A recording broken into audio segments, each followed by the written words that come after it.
Bismillahirrahmanirrahim. Alhamdulillahirabbil alamin. Nahmaduhu wa nasta'inuhu wa nastaghfiruh wa na'udzu billahi min shururi anfusina wa min sayyiati a'malina. May yahdihillahu fala mudhillalah wa may yudlilhu fala hadiyalah. Asyhadu an la ilaha illallah wa asyhadu anna Muhammadan abduhu wa rasuluh. Allahumma salli ala Muhammad wa ala ali Muhammad kama sallaita ala Ibrahim wa ala ali Ibrahim wa barik ala Muhammad wa ala ali Muhammad kama barakta ala Ibrahim wa ala ali Ibrahim fil alamin innaka Hamidum Majid. Rabbi shrah li sadri wa yassir li amri wahlul 'uqdatam min lisani yafqahu qawli, amma ba'd. Alhamdulillah, kita bersyukur kepada Allah kerana dapat bersama untuk kita meneruskan kelas pengajian kita berkenaan dengan tafsir maudhu'i bagi surah-surah Al-Quran. Dan bila kita sampai hari itu, pada kali terakhir kita jumpa, itu membincangkan berkenaan dengan tajuk surah Al-Baqarah ayat 102 dan 103. 102, 103. Yang mana dalam ayat tersebut Allah nyatakan wattaba'u ma tatlu syayatinu ala mulki Sulaiman, dan mereka ikut apa yang disampaikan oleh syaitan pada kerajaan Sulaiman. Wa ma kafara Sulaiman, tidaklah kafir Sulaiman, walakinna syayatina kafaru, tapi syaitan yang kafir, yu'allimuna an-nasa sihr, tapi yang mengajarkan manusia ini sihir. Wa ma unzila 'alal malakaini bi babil Harut wa Marut, dan apa yang mereka ikuti apa yang syaitan sampaikan dan apa yang disampaikan oleh dua malaikat di Babil, Harut dan Marut. Yang kita kata itu penyampaian para malaikat terhadap sihir tadi bukan untuk mengajar, tapi pemberitahuan apa yang betul, apa yang salah. Itu kita bincangkan panjang lebar. Hampir 2 minggu kita tak beralih daripada tajuk tentang sihir. Okey. Wa ma yu'allimani min ahadin hatta yaqula innama nahnu fitnatun fala takfur. Dan tidak mereka berdua itu malaikat berkenaan mengajarkan siapa sehinggalah mereka beritahu kami hanyalah ujian yang kamu kufur. Itu dengan beramal dengan sihir berkenaan. Fa yata'allamuna minhuma yufarriquna bihi bainal mar'i wa zawjihi, maka mereka belajar daripada dua malaikat berkenaan apa yang mereka pisahkan dengannya di antara seorang lelaki itu dengan pasangannya, seorang manusia itu dengan pasangannya. Memang dia berkesan dan kadang boleh, ia macam saya kata, benda tu pasal khayalan, mengkhayalkan seorang pada isteri dia bahawa isteri cakap benda tak cakap, ataupun perasaan yang dihilangkan, perasaan sayang kepada perasaan tak suka dan sebagainya. Wa ma hum bidarrina bihi min ahadin illa biidznillah, dan tidak mereka boleh memudaratkan dengannya sesiapa pun melainkan dengan izin Allah. Tu ini garis panduan asal. Kadang-kadang manusia ni, kadang masyarakat kita ni takut sihir sangat, sampaikan benda yang haram pun kita buat. Sampai ada separuh-separuh tu ambil apa panggil apa? Sumbu, bukan sumbu badak, babi punya apa? Taring ke siung siung taring lah kan. Raja bersiung, tapi dia orang panggil apa entah tu. Okey, babi tu punya tu dia ambil gantung untuk mengelakkan sihir. Mengelakkan kena sihir atas alasan ikhtiar. Ini bukan ini cerita benar, ni kisah tipu punya, kisah benar. Maksud dia bimbang sangat kena sihir, sampaikan macam tu sekali. Yang gantung ayat lah, gantung macam tu lah, letak buah katil lah, meja sebagainya, semua sekali akan dibuat. Hatta kerana apa, bimbang sangat. Tapi sedangkan Allah Ta'ala nyatakan tidak boleh mereka mudaratkan dengannya, dengan sihir tadi, sesiapa pun kecuali dengan izin Allah Ta'ala. Wa yata'allamuna ma yadurruhum wa la yanfa'uhum, dan mereka belajar daripada dua malaikat berkenaan dan mereka belajar apa yang memudaratkan mereka, tidak memberi manfaat pada mereka. It's actually makin rosak, bukan makin baik. Okey, walaqad alimu, dan sesungguhnya telah mereka tahu. Itu yang kita bincangkan itu, bagaimana arahan untuk tidak beramal dengan sihir ni tadi telah turun dalam Taurat sejak awal lagi, sebelum zaman Sulaiman. Pasal mereka ni orang-orang yang Bani Israel pada zaman Sulaiman AS dan Nabi Daud AS, mereka ni ada rentetan bagi apa yang diturun pada Musa AS. Kena faham pasal kita, dan dalam Musa AS punya arahan, memang Allah Ta'ala telah tak benarkan untuk mereka ni ikuti sihir, bahkan tak benarkan ada penyihir di kalangan mereka. Tukang telik pun tak boleh, orang panggil roh mayat mati pun tak boleh. Itu kita bincangkan hari tu, yang disebut dalam dalam Bible telah datang pernyataan tersebut. Kita ambil tu.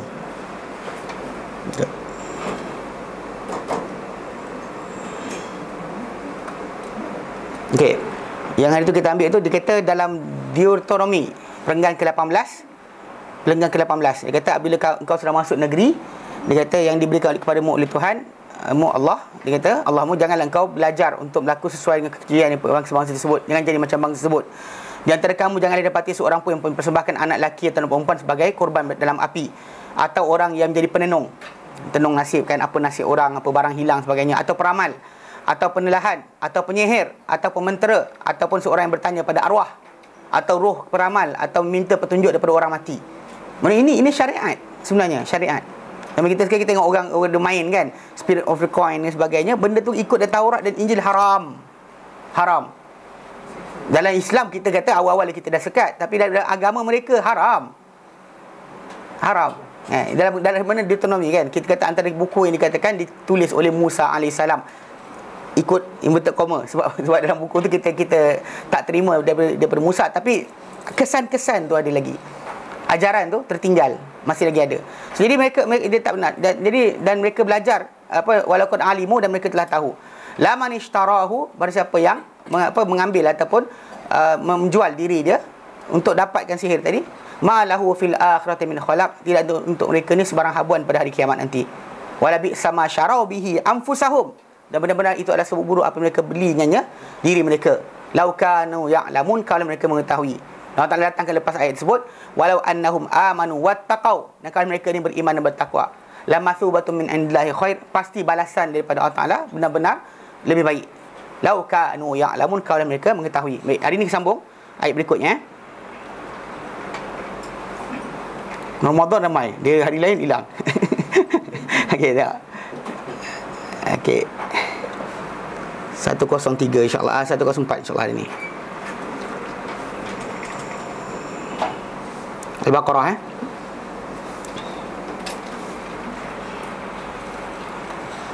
Very good. A'udzu billahi minasy syaithanir rajim.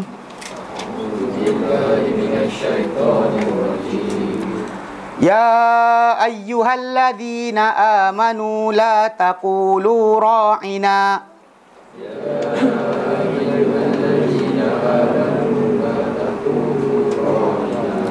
Wa qulu unzurna wasma'u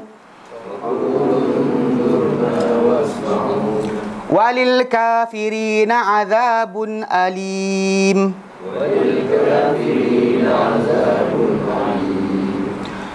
Ma yawaddul ladzina kafaru min ahlil kitab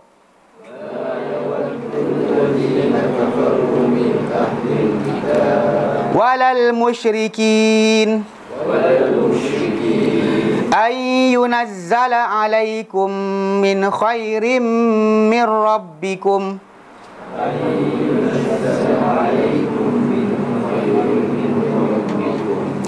wallahu yakhtassu bi rahmatihi man yasha.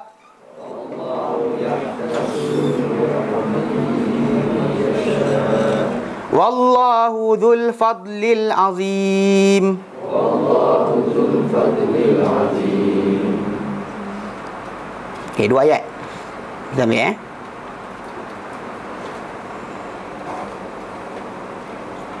Boleh hafal. Walaupun jauh kan hafal.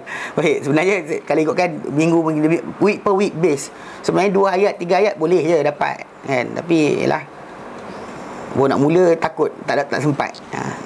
Sebenarnya ambil je, buat perjalanan kita untuk menghafal Al-Quran. Biar sedikit pun tak apa, jangan tak mula langsung kan. Kalau dia kata orang tu dah jauh dah, kita macam pendek, alah baru 3 ayat, buatlah, biarlah. Kita kan nak dapatkan pujian manusia, bukan jadi imam tarawih. Imam tarawih tak ada kan, dan hafal lah. Bukan alasan kita pasal kita nakkan mardatillah. So buat, jangan tunggu sampai besok lusa dah apa, sakit badan, dah tak, mata tak nampak pun nak menghafal. Kau masih tempat lain, kau marah ni, bagi tahu. Baik. Okey, bersambung. Kita kata apa? Okey, ayat tadi dia kata apa? Dia kata ya ayyuhallazina amanu, hai orang beriman, la taqulu ra'ina, jangan kalian apa? Kata ra'ina. La taqulu, la jangan. Taqulu, kalian kata ra'ina. Maksud ra'ina ni maksud dia awasilah kami. Dia kisah ni pasal lafaz dia orang gunakan tu untuk ejek Nabi SAW. Nanti kita akan terangkan apa benda lafaz yang mereka mereka buat benda berkenaan. Okey. Dalam konteks tersebut dia sebenarnya start daripada ayat ini, yang ayat 104 ni. Al-Quran mula nak tegur berkenaan perkara-perkara yang salah, yang tak patut dibuat oleh Bani Israel terhadap kata-kata mereka pada Rasulullah SAW. Pasal mula tadi kita diceritakan berkenaan perangai mereka dengan para nabi, tak nak percaya kitab, tak nak percaya dengan ni apa. Jadi ajar nabi cara untuk hujah mereka dan tunjuk kepada mereka apa benda kesalahan mereka. Okey. Dalam ayat berikut ni masuk kepada tajuk untuk tegur mereka apa kesalahan mereka buat sebenarnya. Allah nyatakan ya ayyuhalladzina amanu, hai orang beriman, pandu kita jangan buat jadi macam orang. La taqulu ra'ina, jangan kamu kata ra'ina. Ra'ina, awasi kami, jagalah kami. Wa qulu, dan katakanlah unzurna. Unzurna, tangguhkanlah kami. Dan kalian hendaklah apa? Wasma'u, dan kalian dengar. Maksud dia kalau dalam kita kata jangan minta dengan Nabi tadi apa dengan kata-kata macam mengejek. Nanti kita terangkan macam kata-kata tu mengejek. Jadi dan kita umat Islam dilarang ikut perangai Yahudi kat sini. Wasma'u, dan dengarlah, itu fi'il amar. Walil kafirina azabun alim, untuk orang kafir ada azab yang pedih. Walil kafirin, wa dan li, bagi al kafirin orang kafir, azabun alim. Kemudian ma yawaddul ladzina kafaru, ma tidak, tu ma nafi. Yawaddu mahu, wadda yawaddu, ingin, mahu, suka. Panggil dia orang kata berahi. Kau Kelantan ada berahi ya. Okey, maksud tak berahi. tak suka. Ma yawaddu, tidak suka. Alladzina kafaru, orang yang kafir, min ahlil kitab, min dari ahlil kitab, ahli kitab. Walal musyrikin, wala dan tidak juga al musyrikin, orang-orang musyrik. Itu isim fa'il daripada asyraka yusyriku isyrakan fahuwa musyrikun. Musyrikin ramai. Ay yunazzala alaikum, an bahawa yunazzala diturunkan, nazzala yunazzilu. Kalau nampak zai tu baris bawah, maksud dia menurunkan. Kalau nampak second last baris atas, diturunkan. Ay yunazzala, nazzala yunazzilu, nuzzila yunazzalu. Dalam apa panggil pasif dalam bahasa Inggeris ada pasif. Maksud dia kita sebut perbuatan tadi dimakan, eaten. Macam mana betul dia dimakan, dipukul, tak sebut pelaku perbuatan. Okey, di sini bukan Allah Taala suruhkan perbuatan, ini cara ayat. Ay yunazzala, bahawa diturunkan alaikum, ke atas kamu, min khairin, sebarang kebaikan. Jangan terjemah dari kebaikan. Sebarang kebaikan. Any kebaikan. Min rabbikum, min dari Rabb Tuhankum kamu. Wallahu, dan Allah yakhtassu, ikhtassa yakhtassu. Tu fi'il mudhari' tu. Ikhtassa yakhtassu. Daripada khassa yakhussu, tambah alif ta, mengkhususkan. Dan Allah lah mengkhususkan bi rahmatihi, bi dengan rahmatihi, rahmatihi-nya. Man yasha, man sesiapa yang yasha dia kehendaki. Wallah, dan Allah dzu, yang memiliki.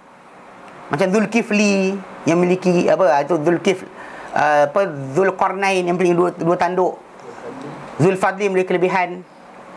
Nama orang Zulfadli, Zulhusni.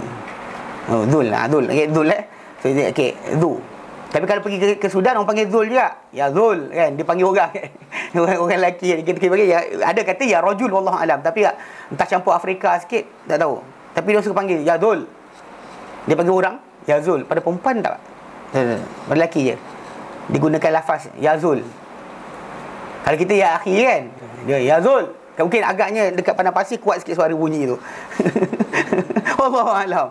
Sudan tu macam tu. Pasal Sudan dia cara lain sikit. Dia orang Sudan ketika ucap salam kan, siapa-siapa nak telefon long distance yang telefon Sudan 5 minit. Assalamualaikum, kaifahaluk, tamam bi khair, tamam kuis tamam tu 5 minit. So, jadi kalau kita telefon nak tanya khabar, jangan long distance jangan. Sebab dia kalau jumpa dia macam ni, dia seorang tepuk bahu sini, dia tepuk bahu kita, dia macam African punya cara. Dia peluk juga. Lepas tu dia bahu kita tepuk bahu dia tepuk bahu kita. Assalamualaikum, tamam bi khair, kuis bi khair, tamam. Diulang 3-4 kali kan. Baca keluarga macam ni sikit 5 minit. 5 minit tu bayangkan kalau kita long distance habis duit. Gitu jalan. Jadi itu lawak lah Sudan. Tapi dia baik. Orang Sudan dia baik. Ada lipas bang, kaki datang, ada lipas ekor. Okey, lagi lah. Okey. Okey, baik. Jadi memang dia baik, tapi cara dia bagi salam ni sikit. Cara ucapan salam, ya Zul panggil. Dia tak jumpa ya akhi. Okey. Wallahu dzul fadlil azim. Allah Taala lah yang memiliki kelebihan al-azim, yang besar, yang agung. Azim besar atau agung. Okey. Baik. Masuk tafsir Dia kata apa? Sesudah mana pengarang kita kata sesudah mana ayat-ayat yang lalu menghujah ayat yang lalu hujah-hujah golongan Yahudi dan tidak beriman pada Nabi, Mana ayat tu lalu datang ceritakan hujah-hujah golongan Yahudi. Yahudi apa dia kata, kenapa tak nak beriman? Dia kata pasal antaranya dia kata kerana Nabi Muhammad bukan nabi yang dia tunggukan. So dia kata Jibril, nabi punya teman Jibril, kami punya teman bukan Jibril, kami Mikail. Kalau Muhammad SAW kata Mikail, kami ikut. Tapi Muhammad kata apa? Jibril. Tak nak ikut. Banyak-banyak alasan lah. Dia kata qulubuna gulf, hati kami dah penuh, full, tak ada ruang. Ada berkahayul tunjuk, dia penuh dah. Dia kata tak ada dah ruang nak masuk iman baru. Dia kata kami beriman dengan apa turun dari kami tak beriman dengan apa yang sesudahnya. So semua benda tu tadi Allah Taala katakan hujah-hujah golongan Yahudi dalam tidak beriman kepada Nabi SAW, dan ia batalkan terhadap mereka. Setiap kata mereka kata beriman dengan kitab terdahulu, Allah Taala suruh jawab balik. Semua sekali Allah Taala berikan jawapan pada Nabi SAW untuk hujah mereka balik. Okey. Serta ia jelaskan kerosakan dan kesesatan mereka. Datang pula ayat-ayat ini yang berikut ni, start daripada ayat 104, menunjukkan percakapan kepada orang beriman dan menunjukkan arah pada mereka pada urusan-urusan yang dikongsi di antara mereka dengan golongan Yahudi. Mana persamaan yang mungkin berlaku di antara kita dengan Yahudi dalam ketika berbuat amalan dengan Rasulullah SAW, maka diarah pada kita jangan mencontohi mereka, dan dia cegah mereka daripada menyerupai golongan Yahudi. Maka dia telah menyentuh ayat-ayat berikut ni kepada perkara berikut. Antara yang pertama, larangan daripada menyerupai mereka pada lafaz dan mewahamkan keburukan. Mana lafaz yang ada waham, ada sikit pengertian yang membawa kepada keburukan. Ni contoh macam meaning yang zaman kita sekarang ni. Ada dulu tahun 2005 dulu jadi kes seorang doktor, apa dia kata, dia pakar undang-undang hebat, tahu bahasa Arab. Dia orang Sudan, Arab tahu, Inggeris tahu, confirm lah Arab dia tahulah, dia orang Arab. Okey, dia bahasa Inggeris dia kuasai, Perancis, Jerman. Hebat. Kemudian bahasa Afrika 2, Hausa dengan Swahili pun dia hafal. Tapi kerana pandai sangat, dia ketika saya ingat saya tahun 98 tu, ketika di Sudan, Universiti di Sudan, dia orang ada idea tau. Apa yang fahaman daripada Dr. Hasan Turabi tu di-apply kepada universiti. Antaranya dia punya fahaman Nabi boleh salah, boleh betul. Nabi boleh tersalah, boleh tersilap. Sedangkan kita dan Ahli Sunnah wal Jamaah, kita pegang bahawa Nabi bukan bersalah, dijadikan bersalah. Untuk panduan umat, dijadikan bersalah, bukan bersalah dengan sendirinya. Bahkan memang kita kata kesilapan, macam Adam makan buah dan syurga pun. Itu macam tu dia, ketika Nabi sendiri terangkan. Bila Musa AS menghujah Adam, dia kata, wahai Adam, kau ada bapa manusia, Tuhan dengan kau dekat tangannya, tunjuk apa sel kau keluarkan dari syurga. Lalu Adam jawab balik, engkau Musa, engkau lah yang diberikan Taurat, Allah bercakap dengan engkau dan sebagainya. Kau tak baca kan dalam kitab, sebelum aku jadi lagi telah ditentu aku akan turun ke dunia. Jadi Adam hujah balik pada Musa. Musa diam. Itu maksud dia benda tu kepada para anbiya, kesilapan yang berlaku tadi untuk panduan ummah, untuk panduan keturunan dia sebagainya. Hatta itu sebab kita lihat Nabi SAW pernah solat 4 rakaat, terlupa Nabi solat 2 saja. Tapi bila ditanya oleh sahabat, solat dipendekkan kan kau lupa? Nabi kata solat tak dipendekkan, aku tak lupa. Bahkan Nabi tanya pula sahabat yang lain, betul ke Zulaidhan cakap? Nabi clarify lagi, menunjukkan bahawa Nabi tidak bersalah dengan sendiri, tapi dijadikan bersalah untuk pada umat. Tapi dari ketika tu saya ingat, bertekak saya dengan budak kawan daripada budak Sierra Leone lah, daripada mana kan. Dia cakap macam tu. Dia kata Nabi boleh salah, boleh betul, dia kata. That wording tu menyebabkan kita boleh tinggalkan syariat sebenarnya. Okey. Apalah berterusan. Banyak orang ketika tu bersangka baik dengan Dr. Hasan Turabi, apa dia cakap. Tapi ketika tahun 2005, itu saya cerita saja 98 kan. Tahun 2005, dia keluar satu statement. Saya lebih pandai berbanding Nabi dalam tajuk komputer. Tak, that wording macam betul, tapi half meaning dia macam mana? Para ulama dia mana habis keluarkan statement, keluar CD, keluar apa sekali. Ni kata apa? Menunjukkan bahawa tak setuju mereka. Pas statement tadi, walaupun kita kata saya lebih pandai dibanding Nabi pasal komputer, sekalipun bawa kereta ke sebagainya, ayat tak patut keluar. Kita akan lafazkan dengan banding bapak kita. Bapak saya tak pandai menulis, saya pandai daripada bapak saya. Ada cakap macam tu? Ada orang keluarkan ayat macam tu? Takkan kita keluarkan. Mak kita tim baca pun kita ada macam, mak saya tak erti, saya pandai daripada mak saya. Ada? Okey, itu sebab wording yang dipanggil apa? Ada sikit macam menghina, sikit merendahkan. So, okey, berlafaz yang waham keburukan. Dia bukannya direct, dia ada sikit kandungan dia macam keburukan. Penjelasan, okey, kedua, Dalam ayat-ayat berikut datang penjelasan hikmah penasahan. Pasal ayat yang kita baca dalam ayat yang 106 nanti, Allah nyatakan ma nansakh min ayatin aw nunsiha, apa-apa kami nasahkan sebarang ayat atau kami lupakan ia. Nanti kita akan bincang nanti. Hikmah penasahan ayat, penasahan. Mana kenapa pemansuhan satu hukum dibuat? Kenapa tak turun semua hukum tu direct, terus cukup-cukup? Kan bagi buku siap-siap, semua dah ada dalam tu. Kenapa mesti ada mula-mula turun hukum ringan, kemudian lebih berat, atau mula-mula berat, lepas tu ringan? Kenapa? Kenapa ada macam tu? Jadi perbincangan itu akan bincangkan. Serta membatalkan sangkaan-sangkaan golongan Yahudi padanya. Pasal orang Yahudi boleh tak terima berkenaan dengan tajuk adanya pemansuhan. Dia kata macam diorang sendiri kalau dalam debat, saya tengok Ahmad Didat ke punya debat ke ataupun Zakir Naik, dia sering orang sebut, dia kata God's words is preserved, dia kata. Takkan boleh siapa mengubahnya. So, macam mana korang boleh kata telah berubah? Dia gunakan ayat itu. Sedangkan yang mengubah tangan mereka sendiri. Dan bahkan Allah Ta'ala izinkan perubahan itu berlaku supaya datang syariat berikutnya memperbetulkan apa yang silap. Pasal dia guna, dia pegang tu lah, God's word is preserved, takkan salah. Tapi bukan dia ikut pun kan? Yang ada tak ikut pun. Tapi cuma dia nak berpegang terus dengan fahaman dia bahawa Bible tadi tidak di-alter. Sedangkan Tuhan benarkan. Bahkan Allah Ta'ala sebut dalam Quran, dan ayat kita pernah dahulu, kita kata, dia kata apa? Allah katakan fawailul ladzina yaktubuna alkitaba bi aydihim, maka kecelakaanlah bagi orang yang menulis kitab dengan tangan mereka. Summa yaquluna hadza min indillah, mereka kata ini dari Tuhan. Liyashtaru bihi thamanan qalilan, untuk mereka beli dengannya benda yang harga sedikit. Fawailul lahum mimma katabat aydihim, kecelakaan untuk mereka apa yang mereka tulis dengan tangan mereka. Wa wailul lahum mimma yaksibun, dan kecelakaan mereka bagi apa mereka hasilkan dengan beli jual agama tadi, dapat hasil dunia, celakalah mereka dengan perkara tersebut. So tidak, Allah Ta'ala dah clarify bahawa mereka tulis balik dan kata ini dari Tuhan. Bukannya masalah kita kata Allah Ta'ala tak jaga ayat dia. Allah Ta'ala jaga, tapi orang tadi menukar ganti dan mengatakan ini dari Tuhan. Orang ramai tak tahu, maka ikut sama. Itu tajuk yang asal. Okey. Ketiga, melarang orang beriman daripada menyerupai mereka dalam bertanya dan menukar ganti kekufuran dengan keimanan. Pasal ayat berikutnya dalam ayat 107 Allah katakan turidun antas alu rasulakum kama suila Musa min qabl. Adakah kalian nak tanya rasul kalian macam mana Musa diminta atau ditanya sebelum ini? So Allah herdik kita bagi tahu jangan ikut orang. Okey, tukar ia kufur dengan iman. Keempat, penjelasan bagi ahli kitab daripada beriman. Penjelasan halangan halangan apa halangan kenapa mereka tak nak beriman. Apa kita beriman dan keinginan mereka terhadap murtadnya orang-orang beriman. Allah Ta'ala nyatakan ayat berikutnya dari ayat 108.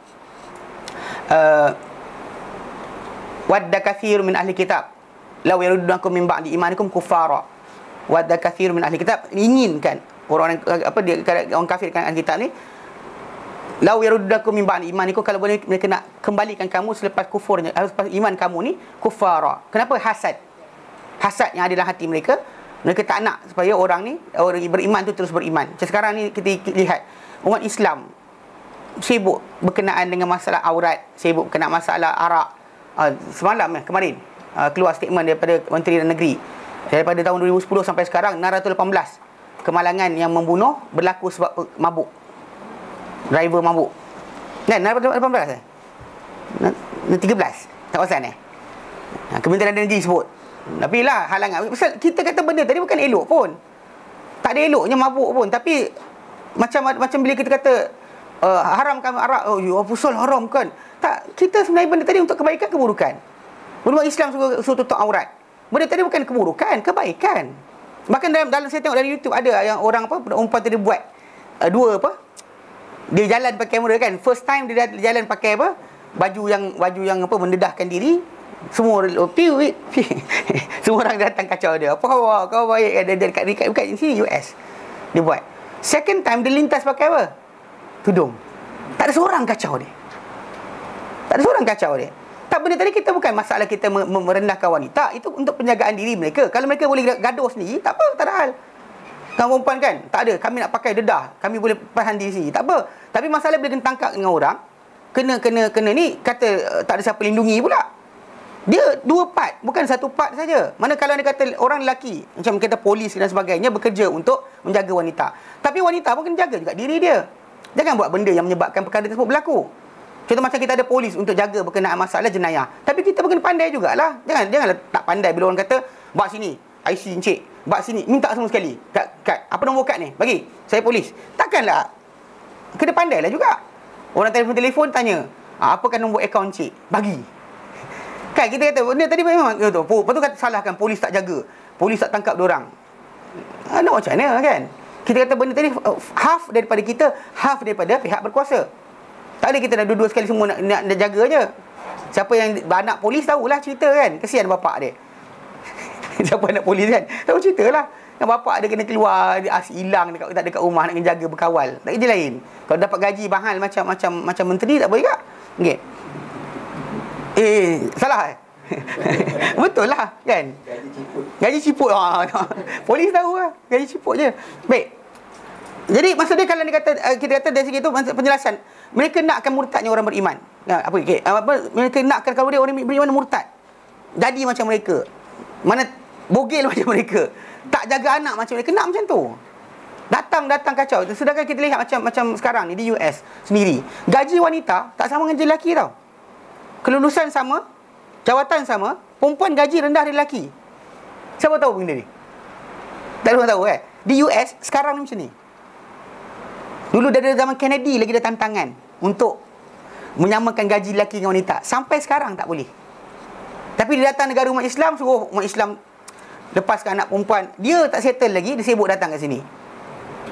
Ini benda-benda kena jaga Jadi kadang-kadang dia orang nak kalau boleh apa? Kita murtad lepas kita beriman. Sebab apa? Hasadan min indi anfusihim. Kerana hasad yang ada dalam hati mereka. Min ba'di ma tabayyana lahumul haq, setelah nyata pada mereka kebenaran. Tapi Allah Ta'ala suruh kita fa'fu wasfahu. Buat tak tahulah. Wasfahu hatta ya'tul bi'amri, Allah Ta'ala datangkan perintah dengan dia.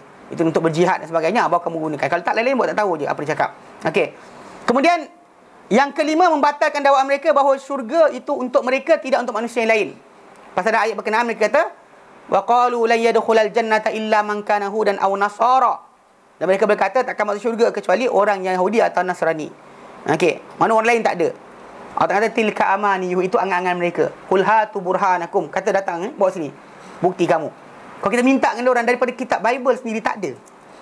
That wording untuk mengatakan siapa Yahudi, siapa Nasrani saja masuk syurga, tak wujud. Pasal nama agama tu pun tak ada dekat dalam Bible. So, kita Muslim kan, Islam, dalam Islam ada agama Islam, nama Islam. Betul? Dalam Bible tak ada nama agama Yahudi dalam tu. Jadilah kalian semua Yahudi, tak ada. Jadilah kalian semua Nasrani, tak ada. No such thing. Sebab itu bila mereka mendakwa, tentu Allah Ta'ala suruh Nabi jawab, bawa sini bukti kamu. Kalau kamu semua benar.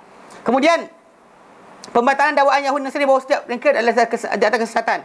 Wa qalat al-yahud laisatin nasara ala syai'. Dia berkata orang Yahudi tidak Nasrani atas satu perkara. Wa qalat an-nasara laisatil yahud ala syai'. Dia berkata Nasrani pula tak adalah Yahudi tidak atas satu something.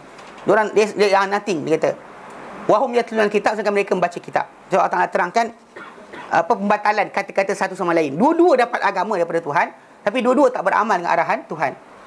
Jadi tak perlu nak salahkan ini, pasal diorang sendiri berada pada kesesatan. Kemudian penjelasan bahawa perubahan masjid yang dilakukan dan sedang dilakukan oleh musuh-musuh Islam. Allah Ta'ala nyatakan dalam ayat berikutnya, Allah Ta'ala nyatakan waman azliman mana amasajidallahi ayyudhkara fiha ismu wa sa'a fi kharabiha. Dan siapakah lebih zalim banding orang yang menyekat masjid Allah daripada disebut dalamnya nama Allah dan berusaha mereka untuk merobohkan masjid berkenaan. Itu kita tahu, ini secara ringkas yang kita ni. Kemudian pembatalan dakwah mereka bahawa Allah Ta'ala memiliki anak.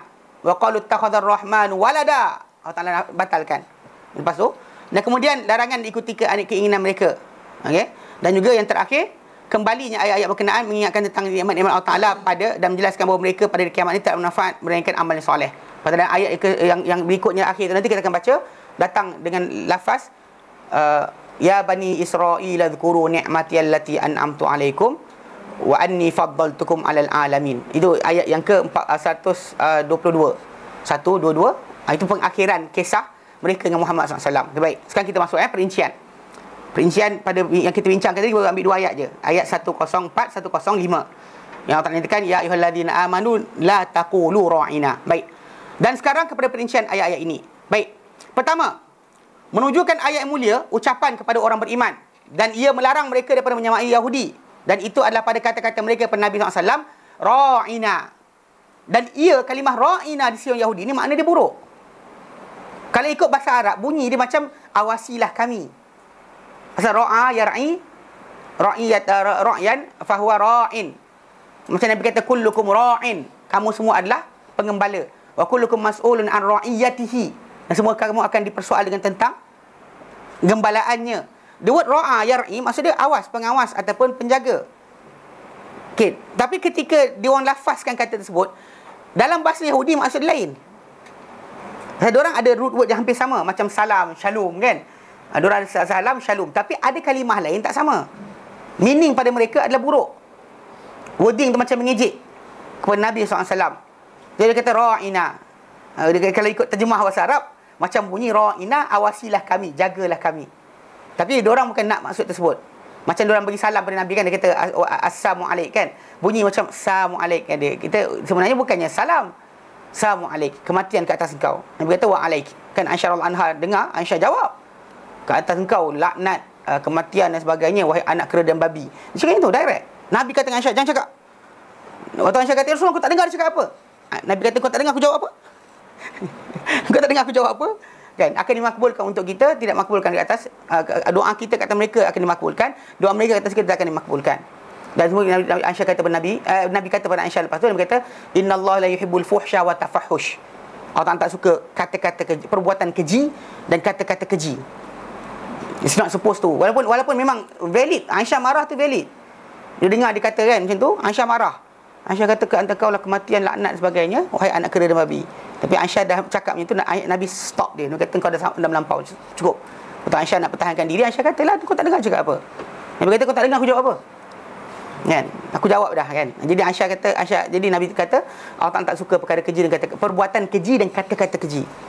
Jadi diorang sering kita jumpa Nabi SAW kadang-kadang saja buat ejek-ejek. Tadi aku dapat cakap macam ni, dia tak tahu pun. Ada macam bangga. Dapat trik Nabi ke, dapat tipu Nabi. Pasal diorang buat pada para anbiya mereka sendiri. So bila dengan Nabi Muhammad pun dia buat juga. Dia sebut ra'ina.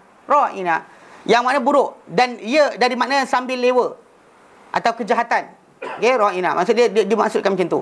Maka Al-Quran melarang mereka, itu orang-orang beriman, daripada menuturkan lafaz ini dan merintahkan mereka dengan kata-kata yang sama pada huruf tapi makna yang berbeza. Itu apa? Unzurna.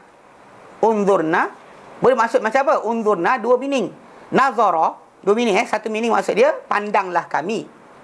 Satu lagi maksud dia tangguhkanlah kami. Mana janganlah cepat janganlah terlampau keras pada kami, maksud dia. Maksud dia jangan keras pada kami, bagilah kami penangguhan. Kami nak buat baik, tapi tangguhkanlah kami. Itu maksud satu. Tapi maksud satu lagi adalah pandanglah kami. Lepas tu orang kata wasma'u dan dengarlah. Okey. Maksud dia kata itu tangguhkanlah kami. Unzurna itu tangguhkanlah kami. Kemudian ia memerintahkan mereka dengan penerimaan dan penyambutan. Kan bukan setakat kata unzurna aja. Wasma'u. Di samping kamu minta tangguh dengan Nabi supaya jangan sampai Allah turunkan bala dan sebagainya, tapi kamu juga kenapa? Dengar ajaran Islam, apa yang Nabi arah pada kamu, dengar. Diberitahu pada kamu, dengar. Jangan kamu tak nak dengar. Kerana Nabi untuk dipatuhi, untuk didengar kata-kata dia, bukan untuk setakat untuk jadi simbol wujud Nabi. Kita ada Nabi, kita ada Nabi. Tak penting macam tu. Pasal Nabi datang untuk diikuti dan dipatuhi, bukan untuk setakat kita bangga kita ada Nabi, seronok ada Nabi, gembira datangnya Nabi, tapi patuhnya tidak. Tak guna juga. Nyanyi happy, Nabi datang, Nabi seronok, tapi apa? Ikutnya tidak. Tak payah. Yang orang munafik buat yang tu, berbangga kedatangan Nabi SAW. Bahkan Abdullah bin Ubay, dia tawarkan tanah dia, rumah dia dan sebagainya untuk Nabi tinggal. Tapi Nabi pun lepaskan unta, dia biarkan unta jalan. Biarkan mana unta tu berhenti kat situlah. Lepas tu keluarlah ayat dari mulut dia. Dia bagi unta cari tempat untuk dia tinggal. Ini ayat keluar daripada Abdullah bin Ubay. Dia bengang kan. Dia nak tunjuk depan orang ramai, dialah paling menyokong Nabi. Cakap mulut, tapi time patuh tidak. Time pergi perang, lari awal. Saya buka surah Al-Jumu'ah, surah Al-Munafiqun kan. Dia kena dengan benda tersebut. Pasal dulu orang-orang Yahudi, Abdullah bin Ubay, ketika Nabi nak mula berucap untuk hari Jumaat, dia akan bangun. Wahai kaum sekalian, inilah Nabi, ikutlah dia benar, bla bla bla. Dia macam zaman kita sekarang ni macam Tok Siap bangun kan. Sebelum nak bangun khutbah tu, dia beritahu dulu kan. Bukan nak katakan Tok Siap tu Abdullah bin Ubay. Nak ceritakan kadar cara dia zaman dulu. Bangun bagi tahu inilah Nabi dan sebagainya. Tapi ketika dia balik perang Uhud, dia bawa lari 1/3 tentera Islam. Orang punya marah dengan dia. Pasal dia tak hadir ketika peperangan Uhud. Kalau Rasulullah SAW dengan para sahabat yang terbunuh sebagainya, dia lari dah balik awal. 1/3 tentera Islam lari. Ketika perang Badar pun dia lari juga. Tu Nabi SAW tinggal 313 tu, bukan jumlah asal. Jumlah asal dia ada bersama dengan dia bawa balik. Ketika perang dia bawa balik, ketika perang Ahzab dia bawa balik. Jadi bila berlaku apa yang berlaku dalam perang Uhud, jadi ketika perang Uhud berlaku apa yang berlaku, orang ramai ketika tu, ketika dia bangun je, orang tarik, duduk. Dia nak bercakap lah, nak kata tolonglah, sokonglah Muhammad, ini dah betul sebab Nabi, orang suruh dia duduk. Dia pun marah, dia kata, aku bukan apa, aku nak sokong dia je. Dia keluar, tinggalkan, tak sampai jual dari tu. Dia. Ini kisah Abdullah bin Ubay. Tapi pasal dari segi kepatuhan lari. When obligation datang lari. Tapi ketika nak menzahirkan kan, macam kita zaman gelar stiker Muhammad kekasihku, pakai kat sini, capal atas kepala, semua sekali. Tapi bila time suruh patuh kepada arahan, siap. Time tu gagal. Nabi arahkan doa hanya pada Allah, dia doa pada Husain. Ya Husain, madad ya Husain, tolong ya Husain. Apa hal? Ini ajaran Islam mana ni? Masyarakat kita sekarang ni macam diperbodohkan dengan macam-macam benda. Benda simple macam tu syirik. Confirm syirik. Ada kot pendapat kata boleh. La ilaha illallah syarikalah. Kalau madad Husain boleh, madad Jibril tak boleh ke? Kenapa tak minta Jibril terus? Madad ya Jibril. Nyanyi gitu. Mikail minta, Israfil minta. Israel bukan minta juga. Semua minta. Malaikat kiri kanan, sebelah kiri yang tukang salin amal. Petang kan naik atas tau. Pagi turun, petang naik. Pasal kan? Nyanyi, minta dia sampaikan doa kami pada Allah Taala. Tak minta itu. Kenapa minta Husain? Kenapa minta Husain? Bila kita tunjuk macam ni, pelik tau masyarakat kita ni. Jadi pasal benda tu memang dalam syariat dah jelas. Tak perlukan kepada benda-benda pelik. Pasal kepatuhan Nabi tu paling bahaya. Kalau benda tu simple, dan semua orang boleh capai. Sebab kepatuhan kepada Nabi tadi melahirkan cinta kepada Allah Ta'ala. Bukan cinta Allah Ta'ala je, cinta Allah kepada kita. Patuh Nabi, dapat cinta Allah kepada kita. Memang beratlah. Kadang kata benda tu ringan, mudah semua orang buat. Tapi kerana apa? Berat. Kita ada guru kita, syekh kita, wali kita dan sebagainya yang menjadi panduan. So kita payah sikit nak lepas. Tahu dah Nabi ajar lain, tapi sekarang bawa Ali Jufri tu macam Husain tu. Itu nak macam mana? Dah orang kata ada khilaf. Syekhul Azhar kata khilaf. Syekhul Azhar kata tak apa, janji niat Allah Taala. A'udzubillahi minasyaitan. Saya kata ni panggil Jibril terus. Yang confirm hidup lagi lah. Yang Husain mati dah. Yang ni confirm hidup lagi. Tak mati lagi. Jibril, Mikail, Israfil. Tu apa tu malaikat maut. Madad ya malakul maut panggil. Kalau betul faham tak? Pasal dulu kisahnya kan inverted comma. Nabi Idris kan kawan dengan malaikat maut. Inverted comma. Pasal kesahihan cerita tu kena kaji balik. Inverted comma. Anyway, kalau kisah tersebut betul sahih kan? Tak buat. Dia mempanggil habis semua orang mati dia serunya. Dalam kitab Yahudi dia bagi tak boleh. Dalam Islam tak dibenarkan, datang dia buat juga. Ada sembang pagi tadi bangun pagi tadi. Kan Husain tu cucu Rasulullah. Habis cucu Rasulullah kau minta dengan dia. Minta Hasan lah. Madad dia Hasan. Kenapa tak madad dia Hasan? Ni sikit Syiah punya perangai sebenarnya. Sebenarnya Syiah je yang Husain. Kalau betul keluarga Rasulullah ramai lagi nak seru. Abu Bakar kita boleh seru. Madad ya Abu Bakar kata. Ya Abu Bakar kata. Doa, minta Umar. Silap madad Umar datang Umar lempang pasal. Tahu buatlah. Baik. Jadi dia kata kat sini apa? Dia kata menuturkan lafaz yang serupa pun tak boleh. Kerana ia memerintahkan mereka dengan penerimaan dan penyahutan. Okey, kemudian dia memerintahkan mereka dengan penerimaan dan penyahutan. Pasal wasma'u dan menjelaskan walil kafirin azabun muhin. Untuk mereka ni azab yang azabun alim, untuk mereka ada azab yang pedih. Okey. Jadi dia kata mereka ni Allah Taala nyatakan dalam Quran surah An-Nisa 46. Dan dekat dengan orang Yahudi ada yang mengubah kalam an mawadhi'ah daripada tempat-tempat. Wa qala sami'na qalu sami'na. Tapi ghairu musma'in. Tapi kami tak menurut. Kami dengar tapi kami tak turut. Okey, wasma' dia kata. Dan dia suruh Nabi pula dengar pada dia. Okey. Wa qalu ra'ina, dan mereka tujuan mereka ni sebut untuk mutabelik perkataan mereka dan mencela agama Islam sebenarnya. So dalam surah An-Nisa 46 Allah terangkan apa mereka sebut. Kata-kata tersebut digunakan untuk supaya apa? Membolehkan apa, kalian tu tengoklah kami lafaz tadi sebenarnya untuk mengejek. Lafaz mengejek. Okey. Dan apabila kalian menyanggah mereka janganlah kalian hiraukan pemusuhan mereka. Di sini Allah Ta'ala nyatakan, dia kata kalau dikata kalian dengan mereka, jangan bimbangkan apa yang mereka ni pasal Allah Ta'ala nyatakan lepas tu, ma yawaddul ladzina kafaru min ahli kitab. Tidak suka orang yang kafir di kalangan ahli kitab.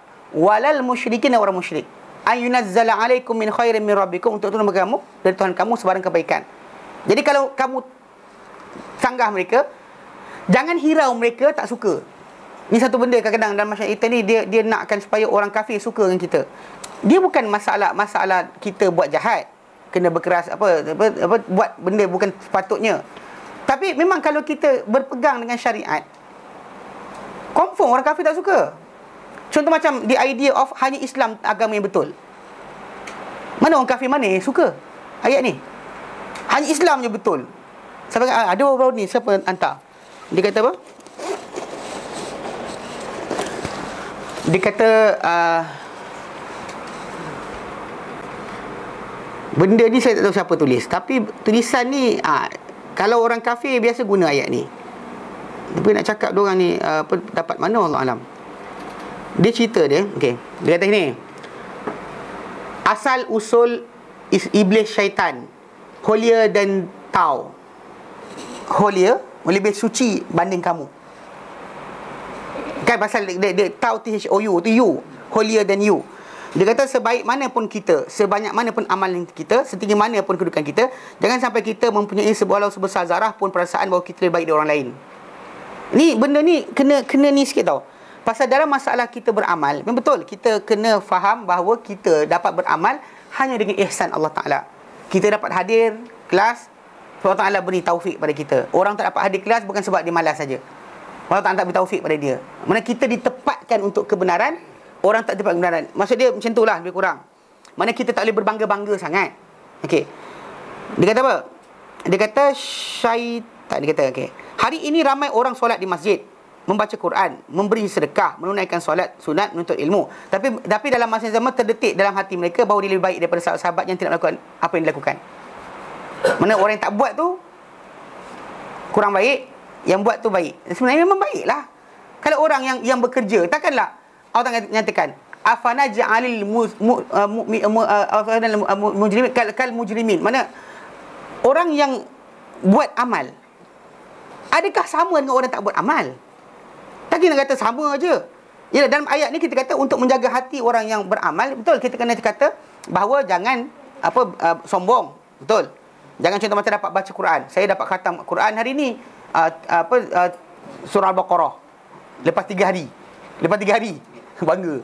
Awak dah habis ke? Awak surah apa? Okey, dalam bab itu ya betul. Kita tak boleh nak kita kata menunjuk pada orang. Bahkan amal kita hanya kerana Allah. Okey. Tapi dalam keadaan dia kata sini sekejap.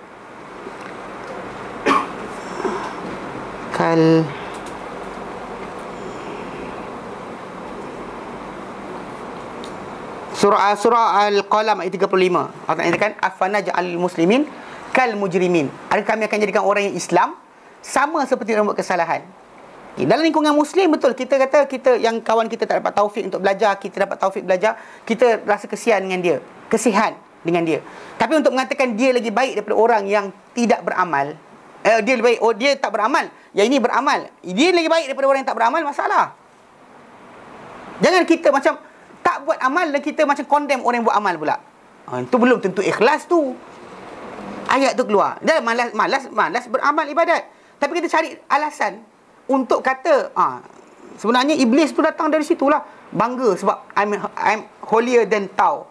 So, aku lagi baik dengan kau, dia kata. Dia kata lagi tambahan, dia kata jika kita mempunyai perasaan begitu, berwaspadalah sungguhnya perkataan ana khairum minhu, aku lebih baik daripada dia, itu kata-kata apa? Iblis, merupakan perkataan yang menukar iblis laknatullah daripada seorang hamba Allah Ta'ala yang mulia disinya kepada makhluk paling hina sehingga hari kiamat. Okey, dekat sini benda yang dibuat oleh iblis, perbanggaan dia dengan berkenaan kejadian dia adalah benda bukan effort dia. Dia tak ada pilihan, tak ada choices. Dia datang daripada api, Adam daripada tanah. Bukan benda yang kita pilih. Bahkan Adam tak buat benda salah untuk jadi daripada tanah. Dia pula tak buat benda baik untuk jadi daripada api. Itu maksud sebenar kita kata tak boleh orang tu berbangga dengan effort yang bukan dia buat. Lahir-lahir anak sultan darah. Saya sultan, awak kena hormat saya sebab saya sultan. Tak boleh. Sebab benda tadi tak timbul. Dia pasal lahir tadi, bukan dia pilih. Faham tak? Jadi daripada apa, bukan dia pilih. Jangan sebab itu pembanggaan dengan benda yang bukan kerja kita, tak usah buat. Tapi nak meletakkan sama tu taraf, tak boleh. Sebab, okey. Sebab dia kata kat sini, dia kata kerana apa? Kerana iblis, inilah. Dia kata jadi kafir dan sebagainya kerana benda tersebut. Iblis melalui darjat lebih tinggi malaikat. Atau bohong.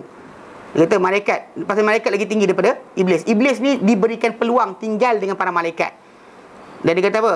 Dia kata dia jadi makhluk apa? Dia kata dia jadi makhluk paling nanti hanya kerana merasakan diri baik daripada suci pada Adam. Dengan tunjuk hormat pada dia. Dia masalah kepatuhan, dia tak ada, itu je. Pasal iblis laknatullah alaih. Kalau dia patuh pada perintah Allah Taala, walaupun dalam hati dia goyang-goyang dan sebagainya, patuh itu yang Allah Taala nak. Allah Taala tanya bukan masalah apa dalam hati. Dia yang kita kata permulaan awal lagi, ketika tak setuju ke apa dan sebagainya, kita keluar daripada mulut dia. Mungkin. Tapi dalam masa sama tidak dikira hitung kat situ, pasal yang dikira adalah amal. Bukan apa? Perasaan. Perasaan saya tak keluar. Macam katakanlah dalam hati kita, macam aku patut lagi cepat daripada dia. Tadi aku datang dulu, kenapa dia dapat? Macam kita pergi pasar Ramadan, kita order dah RM5, RM5. Lepas tu kawan tu datang RM3, dia pergi depan potong kita. Dan hati kita apa? Aku datang dulu kan? Saya datang dulu. Jadi orang kata orang lain dapat. Tuan-tuan perasaan apa? Rasa happy ke rasa macam tak puas hati? Okey, biasalah benda tersebut terlintas. Tapi selagi tak cakap, ada masalah. Dia konflik kat timbul apa? Kita bercakap. Saya datang, cara cakap pula. Saya datang awal lagi, dia datang dapat dulu pasal. Ada orang jeling kita. Apa jeling? Faham tak? Dia akan timbul. Dalam hati, lintasan hati, tak ada masalah. Benda ni bukan kita kawal. Pasal ada kala, kita boleh istighfar, kita minta ampun Allah Ta'ala. Dia terlintasan hati, bukan kita kawal. Jadi iblis, dia terasa macam, apa hal dia pula? Aku lagi awal. Itu tak timbul lagi. Bila dia zahirkan dengan tidak sujud. Dan orang tanya kenapa, dia kata aku lagi baik. Ya. Tapi nak katakan bahawa benda sama. Pasal orang-orang bukan Islam pakai wording macam ni tau. Wording dia kata, orang Islam ni merasakan diri mereka ni lebih mulia berbanding dengan orang yang tak Islam. Dan kita buat macam mana? Dia sembah patung. Dan kita sembah patung dia cakap dengan patung dan sebagainya. Tak, kita nak kata macam, saya kena respect juga. Ini agama dia. Betul lah tu. Kalau dia doa tu, betul lah tu. Mana ada? Tak faham tak? Dalam Islam kita tak boleh mengiyakan benda tadi. So bila kita tak mengiyakan benda-benda berkenaan, pastinya orang bukan Islam tak suka kita. Tapi nak buat macam mana? Itu akidah kita. Benda yang kita tak boleh lari. Macam tak mencontohi mereka, cara mereka berdoa, cara mereka beribadat. Contoh macam, okey, kita ada kematian hari ni, mari kita bertafakur. Islam tak ajar macam tu. Duduk diam. Bertafakur yang dimaksudkan adalah meditasi tau. Tahu meditasi, duduk diam. Diam sebentar. 5 minit ke? Ya. Bersempena kapal terbang jatuh, bersempena kapal hilang, bersama tak apa, itu masalah dia pasal bentukan Islam. Tapi kalau kita katakan benda tak nak buat, orang bukan Islam kata macam apa? Islam punya cara lagi baik ke? Kita kata ya. Tak kira kata tidak pula. Dekat sini akan timbul masalah pasal every time benda macam ni kan, macam benda wording macam ni. Dia lupa satu benda. Betul iblis Allah Ta'ala murka, tapi Adam tetap keluar dari syurga. Bukan maksud dia anda terselamat. Orang tu buat yang ibadat tak ikhlas. Yang awak tak amal ni apa benda? Selamat. Anda selamat sebab apa? Tak beramal dengan sombong. Dia kena sebab beramal dengan sombong. Saya lepas sebab apa? Tak beramal. Tak beramal. Saya sengaja aku tak beramal kerana Allah Ta'ala. Yang dia tu beramal kerana kesombongan. Maka dia kena hangus. Saya akan lepas sebab apa? Tak beramal langsung. Betul? Mana ada dari agama macam tu? Sebanyak orang kadang-kadang nak pakai tudung. Kenapa? Nantilah tak ikhlas lagi. Jadi tak pakai itu apa? Ikhlas lillahi ta'ala. Mana yang pakai kena ikhlas lillahi ta'ala. Yang tak pakai pun ikhlas lillahi ta'ala. Yang penting tu hati. Ni wording macam ni jaga. Bahaya. Sebab dalam masalah keagamaan, bukan kita yang pilih untuk meninggikan agama kita, mengatasi semua agama. Pasal Allah Ta'ala yang meletakkan huwallazi ba'atha rasul bil haqq biddin apa dia kata dengan dinil haqq liyuzhirahu 'ala din kulli, untuk dimenangkan agama tadi, mengatasi semua agama. Ini yang disebut oleh Nabi, oleh Allah Ta'ala sendiri. Walau karihal kafirun. Kenapa tak suka orang kafir? Kita nak buat macam mana? Pasal Allah Ta'ala kata dia utuskan Nabi dia dengan agama yang benar untuk memenangkan ia mengatasi semua agama. Sekalipun orang kafir tak suka. Tak suka pun tak boleh buat apa. Walau karihal musyrikun, kalau orang musyrik tak suka, tak boleh buat apa. Tak nak, diorang tak nak sekalipun, kita nak cakap apa? Dengan sebab itu dekat sini dalam ayat yang berikutnya Allah Ta'ala nyatakan, dia kata dan apabila kalian menyanggah mereka, maka janganlah kalian hiraukan pemusuhan mereka. Kerana mereka tak suka untuk turun kepada kalian apa-apa kebaikan dari Tuhan kalian. Pasal dia tak nak. Dia kata dia tak suka sangat apa yang turun daripada kebaikan. Min khairin min rabbikum. Mereka tak tahu. Wallahu yakhtassu bi rahmatihi man yasha. Allah Ta'ala mengkhususkan dengan rahmatnya siapa? Dan kenabian. Khusus kenabian dan rahmat. Dan kelebihan kepada siapa yang dikehendaki. Dia dengan hamba-hambanya. Wallahu dzul fadlil azim. Allah Ta'ala punya kelebihan yang besar. Memang Allah Ta'ala punya kelebihan besar. Pasal kerana apa? Kerana itu hak dia untuk milih siapa dia letakkan kenabian tadi. Pasal diorang, macam kita balik pada asal, daripada hari itu kita bincangkan, mereka tak nak turunnya agama tadi kepada selain Bani Israel, anak-anak Yaqub. Sekarang dah turun pada anak-anak Yaqub, maka mereka merasakan apa? Selain anak Yaqub, turun pada anak keturunan Ismail AS. Di situ mereka cuba tentang. Tak nak terima dan tak suka. Yang kedua Allah Ta'ala nyatakan, sambungan banyak pula kena hafal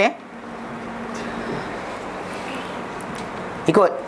A'udzu billahi minasy syaithanir rajim.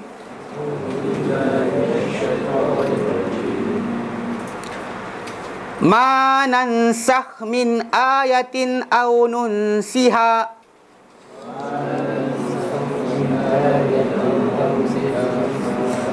na'ti bi khairin minha aw mithliha.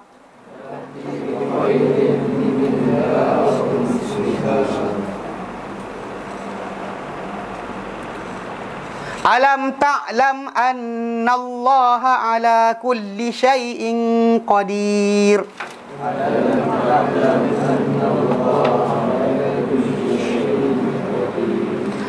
Alam ta'lam anna Allah lahu mulkus samawati wal ard.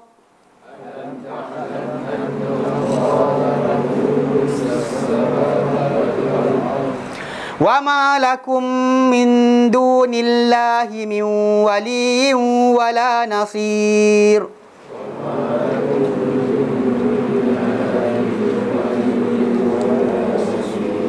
Okey, ma nansakh. Ma apa yang? Ingat ma dalam Quran Karim ada 3 yang paling nyata lah. Dia punya pengertian. Ma apa yang? Dia panggil ma mausul. Yang maksud dia alladhi.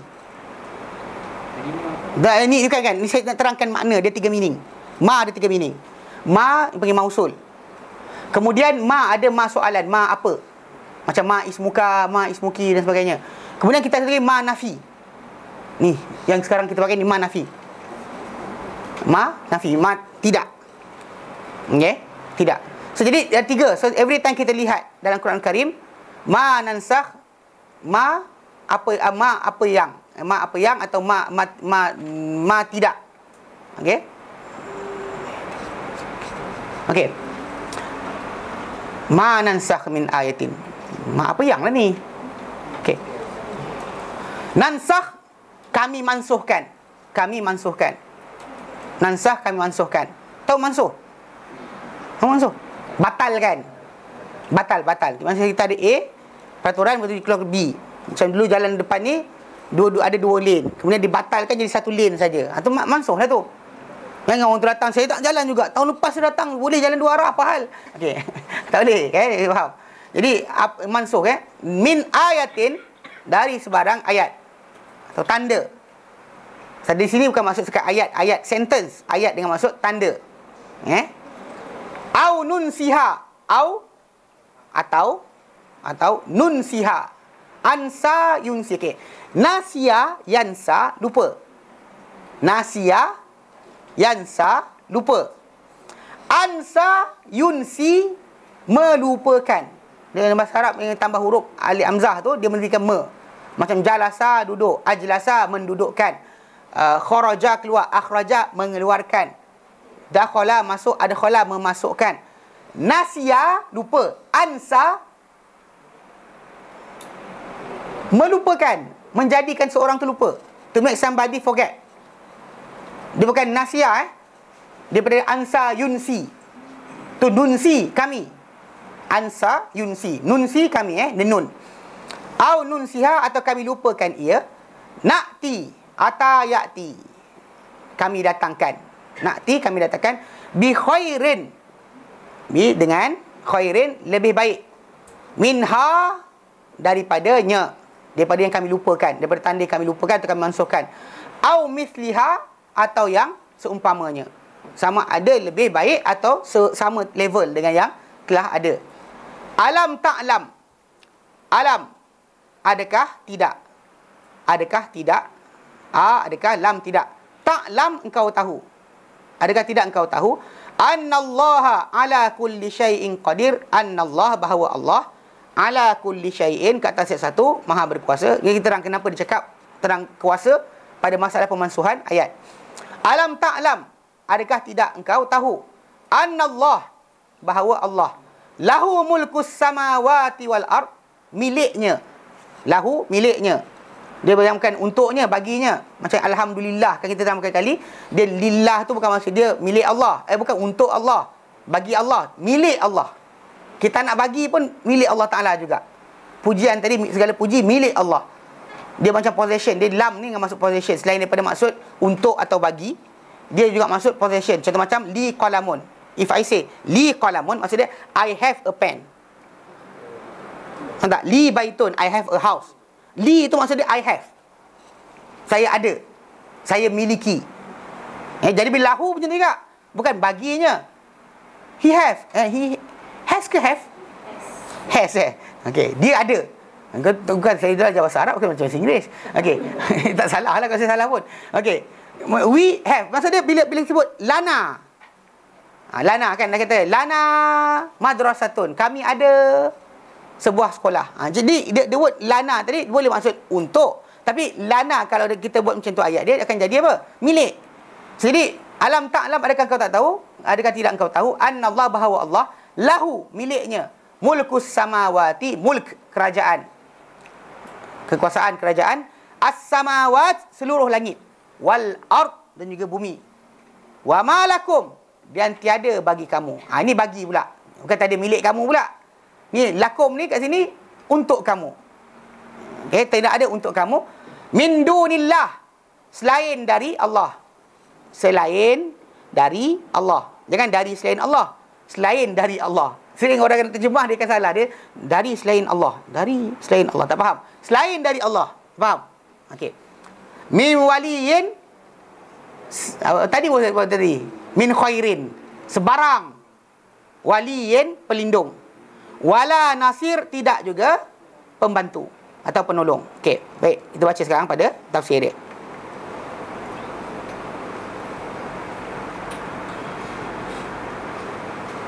Okey, sambungan lepas dia sebut berkenaan dengan tajuk ayat yang 104 105, masuk ayat berikutnya 106 baik.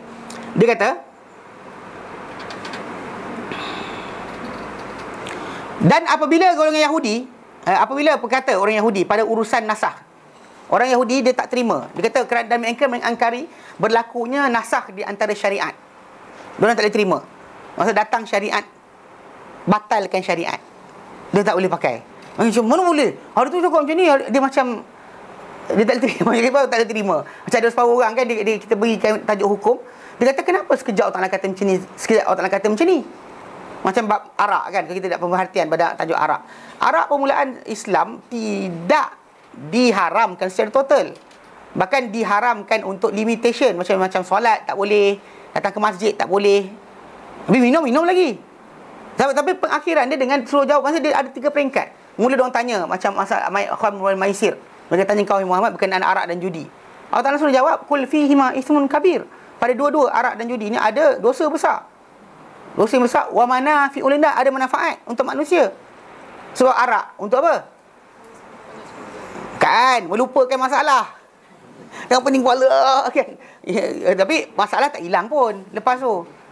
Masa orang tu nak happy juga kan. Dia force happy tau. Happy yang forceful, paksa. Orang arak je lupa diri. Atau berjadi atau sedar, tak hilang masalah pun sebenarnya.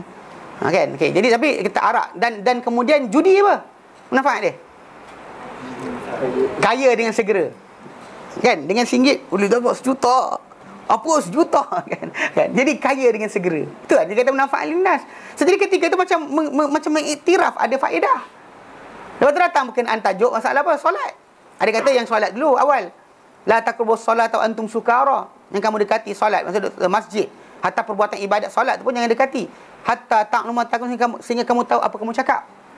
Ada kata ini ayat ni dulu, lepas tu kemudian ayat yang berikutnya. Tapi maksud dia ada pemeningkatan dekat situ. Pasal Islam ni tahu macam kes orang-orang apa Syiah duk beria kata apa dalam Islam tu ada apa nikah mutaah. Mutaah tu sebelum Islam dah berjalan. Sebenarnya pasal dulu orang Arab musafir jauh-jauh, tinggalkan bini, tinggal anak isteri sebagainya, kemudian sampai ke satu tempat dia kata macam nak buat apa takkan nak pergi dia kahwin sementara untuk tempoh 3 minggu ke berapa bulan ke. Lepas tu bila dia pindah negara asal balik, dia ceraikan kemudian patah balik ke tempat asal. Itu awal dia tak diharamkan dalam Islam lagi. Bukan Nabi syariatkan suruh buat. Dia asal benda tu memang orang Arab biasa buat. Lepas tu diharamkan berikutnya. Faham tak? Jadi macam orang macam pelik, nak kena buat juga. Pasal ini dah sunnah Nabi. Dapat anak apa? Anak soleh pula. Syiah punya fahaman Dia kata kena buat mutaah ni, kena buat. Tapi orang nak mutaah dengan anak di sini tak bagi. Syekh-syekh yang sesat ni. Jadi konsep dia benda-benda macam ni, kita kata benda tadi dipanggil pemeringkatan dalam syariat. Mungkin kerana satu bangsa tadi tak faham lagi ke, ataupun masih awal dalam Islam ke, maka Allah Ta'ala berikan pemeringkatan. So, jadi dalam Yahudi pula masalah, dia tak boleh terima pemeringkatan tadi. Pasal bagi mereka, kau dah Tuhan turunkan kitab, kenapa batalkan balik? Kenapa bagi agama lain, kenapa tak datang komplit terus? Kan dia tahu segala-galanya, kenapa dia tak buat yang tu? Sebab dia tahu manusia ni ada masalah. Kalau bagi sebiji kitab pun lari. Macam berlaku pada Yahudi sini, Allah Ta'ala bagi pada Musa AS commandment tu tadi, arahan tadi bertulis fix. Datang Musa bawa balik kitab. Dia bukan bawa balik dia datang besok datang dengan syariat baru, tak. Syariat tu datang sekaligus. Satu pas lamsam datang terus. Itu pun gagal nak ikut. Tetapi bila kita dalam syariat Muhammad dia gradually 23 tahun. Pasal apa? Pasal perlu pada pembentukan manusia. So bila dalam konteks ini tadi, bila datang pada zaman berikutnya, kita terus dah follow apa yang dah ada. Tadi kita pasal kita baru lahir. Yang mengalami perubahan betul yang drastik adalah para sahabat, bukan kita. Perubahan daripada A ke B, daripada arah sekian ke arah sekian, para sahabat, bukan kita. Kita lahir tak faham apa. Tapi saya lahir biasa macam ni je. Tak. Tengok para sahabat tu tak. Orang kita ni masalah betul. Ingat ke boleh dah, pasal tak boleh pula. Saya lahir macam ni. Awak punya lahir tak pakai. Yang lahir para sahabat Nabi SAW. Pasal mereka mengalami perubahan betul. Daripada yang halal jadi haram. Ada seorang lelaki kahwin dapat 10 orang bini. Nabi suruh pilih 4, ceraikan yang lain. Dia pasal memang dia ada bini 10 orang. Sebelum daripada Islam. Maksud Islam Nabi suruh ceraikan lain daripada 4 orang. Pilih 4 orang, lain-lain ceraikan. So maksud dia, kalau kat situ macam drastik lah. Tapi benda tu datang syariat tadi dan akhir mereka tinggalkan. Orang yang baru datang, dia kena follow terus lah. Bukan datang dia kata kita kena buat zero balik. Gogok arak dulu, berzina dulu, kemudian baru gradually. Umur 50 tahun baru saya nak bertaubat. Tu saya lah pada dia. Kan? Ada macam tu pula. Kita tak perlukan melalui proses sama. Macam bila Nabi SAW perlu datang pergi ke Gua Hira, lintas terima wahyu sebagainya. Anda tak boleh lintas benda yang sama. Pergi lintas benda sama, apa pergi betapa pula? Ikut tahun ni abang punya umur dah 40 tahun yang abang ingat nak pergi kat gua lah. Bini pun kata pergilah bang, nanti saya hantar bekalan. Apa tak senonoh betul kan? Tak masalah lagi. Kalau betul nak ikut Nabi, belah jantung lah. Pergi IJN. Tapi sebelum abang pergi ni, abang kena pergi IJN dulu, belah jantung. Masalah dalam gua, mana tak ada makmur mana. Kan bunian lah pula. Tak ada benda. Tapi cerita dia macam tu lah. Kan ada betapa pula. Tak usah lintas benda berkenaan. Pasal datang syariat tadi, anda tak lalui pun. Pasal pada para sahabat Nabi terima Islam, Nabi tak arahkan, kau kena buat macam aku buat. Mana? Duduk dalam gua kejap. Mana ada? Nabi tak suruh kita buat benda berkenaan. Tak boleh lalui proses tadi. Terima je agama tadi, dah cukup. Patuh saja. Syiar kita adalah sami'na wa ata'na. Kami dengar, kami taat. Angkat tangan, terima aja. Sudah. Tapi tak boleh tanya macam, tapi kalau kami buat, tak ada kalau. Tak ada tapi. Terima saja. Syariat ni datang dengan cukup. Mereka datang macam, kita nak, kalau saya buat juga macam mana? Nak buat juga. Macam baru ni kan, bila nak masuk Ramadan, malah kita memaafkan. Orang tanya saya, benda tu bid'ah lah, saya kata. Kalau dia kata benda tu Nabi SAW buat, iyalah kita terimalah. Semua masuk Ramadan jumpa, minta maaf lah saya buat salah dengan awak. Kan? Yang orang kat highway awak memaki carut tu cari jumpa. Tak jumpa kan? Jangan buat ngarut. Pasal benda tadi bukan ajaran Islam. Kalau Nabi kalau benda tu itulah cara kefahaman. Memang betul. Dalam hadis Nabi datang. The meaning yang akan datang menyebabkan orang cakap macam ni adalah Nabi kata apa? As-salawatul khams, salat 5 waktu sehari semalam. Wal jum'ah ilal jum'ah, Jumaat ke Jumaat. Wa Ramadan ila Ramadan, semua tu Ramadan ke Ramadan, mukaffiratun lima bainahun, penghapus dosa bagi apa di antaranya. Ujung tu ada majtanibatil kabair atau idza jtanibatil kabair, bila dijauhi dosa besar ataupun selama dijauhi dosa-dosa besar. Diorang pergi tengok setahun sekali punya kisah. Maksud dia Ramadan hapuskan dosa setahun. Solat 5 waktu tiap-tiap hari kan. Kalau macam tu anda kena minta maaf tiap-tiap hari. Pasal bukan tunggu Ramadan baru nak minta maaf lah saya sekian. Pasal anda akan mati bila masa. So nanti tahun depan tak minta maaf dah, tunggu Ramadan pula. Mati bulan Safar macam mana? Tahu tak, tunggu Ramadan. Tak kena lah tu. Tu sebab kita kata ajaran Islam ni tadi bukan macam tu. Lepas tu ada kata sujud syukurlah kerana dapat masuk Ramadan. Patut dibuat. Nabi tak buat, kau buat. Kenapa? Tahu, rasa syukur. Kalau syukur kena syukur banyak benda tahu. Tiap-tiap hari kena syukur. Air ingus ada kena syukur. Ingus. Tak ada ingus apa jadi agak. Habis semua masuk. Bulu hidung ada kena syukur. Air mata ada kena syukur. Pernah syukur kerana ni. Kenapa Pak Haji buat kenduri kesyukuran ni? Sebab ada air mata Ustaz. Ada orang buat macam tu? Mana ada orang buat? Siapa tak buat? Saya tanya soalan. Kenapa tak buat? Banyak sangat nikmat Allah Ta'ala tak boleh kita nak bilang pun. Tunggu yang datang baru je. Anak lulus periksa pun buat. Saya buat ni kerana anak lulus periksa. Yang sunnah ialah Nabi buat akikah tu untuk budak tersebut. Kan anak kelahiran anak. Yang lain kenapa? Ada pasal ada taik telinga, ada air liur. Sini kalau tak ada air liur, jenuh kita. Kan? Mata kita tak ada air mata tak? Kornea kita koyak tau. Zaman baru ni orang sibuk main game kan? Candy Crush dan sebagainya, mata tak kejip-kejip mata. Kan? Main tu gambar kita beliak. Lepas tu main tengok berduduk bawah kipas aircon lah. Kering tu tak? Ada kes datang, pergi ke doktor. Doktor kata jangan buat macam ni. Sebab ada orang sebut nama. Pergi jumpa doktor. Doktor bagi ubat titik untuk build up balik kornea, tahu tak? Pasal kornea ada yang mula terakis. Kornea erosion. Mana ke kornea tu erosion. Pasal apa? Dia duk mata gitu tengok game. Bayangkan air mata kalau tak ada macam mana? Klik mata ni ada air mata.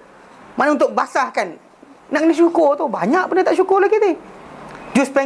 Jus perut kita kan. Pankreatik punya jus kan. Asidnya, empedunya, sebagainya. Kena. Lepas tu alveolus yang menyedut makanan yang telah dihadamkan ke dalam darah. Kena juga. Hemoglobin darah. Semua benda tau kena syukur. Salah satu benda tu rosak, tak berjalan kita. Satu je rosak, tak jalan diri kita. So kita ni gabungan sistem yang banyak. Salah satu sistem rosak. Keluar-keluar tandas kau untuk sujud syukur.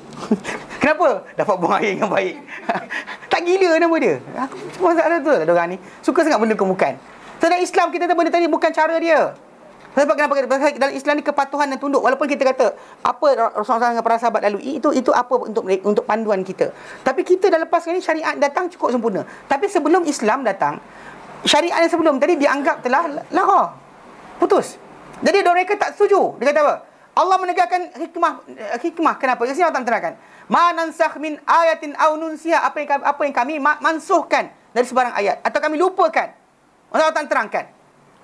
Dia kata sebagai tanda bagi dia kata apa yang kami nasahkan, sebarang tanda yang kami tegakkan sebagai petunjuk sebagai kenabian seorang nabi. Pasal saya sebut tadi ayat dia sebagai tanda bukan ayat.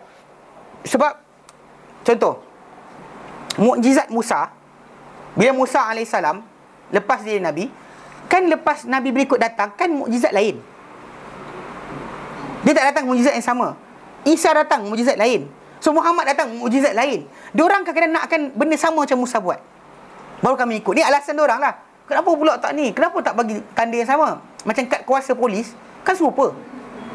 Kan keluar-keluar saya polis kan serupa. Seragam polis kan. Kalau kena untuk polis Kelantan lain pakaian, Terengganu lain pakaian, Kedah lain pakaian, Selangor lain pakaian.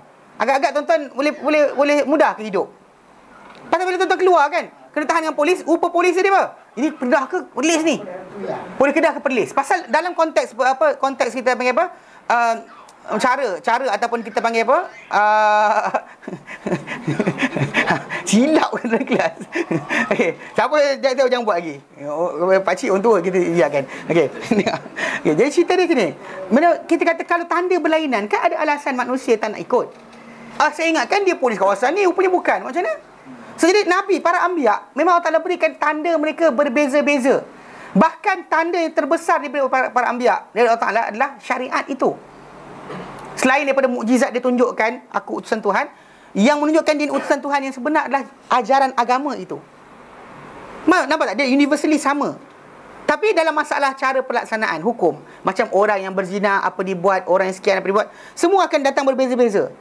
Jadi bagi mereka, orang-orang Yahudi dia tak boleh terima. Pasal benda tu tadi dikira sebagai petunjuk kenabian Rasul tersebut. Pasal setiap yang Nabi tu bawa mesti mau kebaikan pada manusia, bukannya penyusahan. Bukan memayahkan manusia lagi. Pasal Nabi tu ajarkan agama, patut agama tu jadi manusia makin tenang, makin happy, makin redha, makin semua sekali elok. Bukan makin teruk. Tak ada para anbiya datang untuk bawa keterukan pada manusia. Manusia teruk, Nabi datang untuk betulkan. So kalau dia kata para Nabi datang macam tu, dia kata kenapa nak tukar dah? Bagi yang sama lah.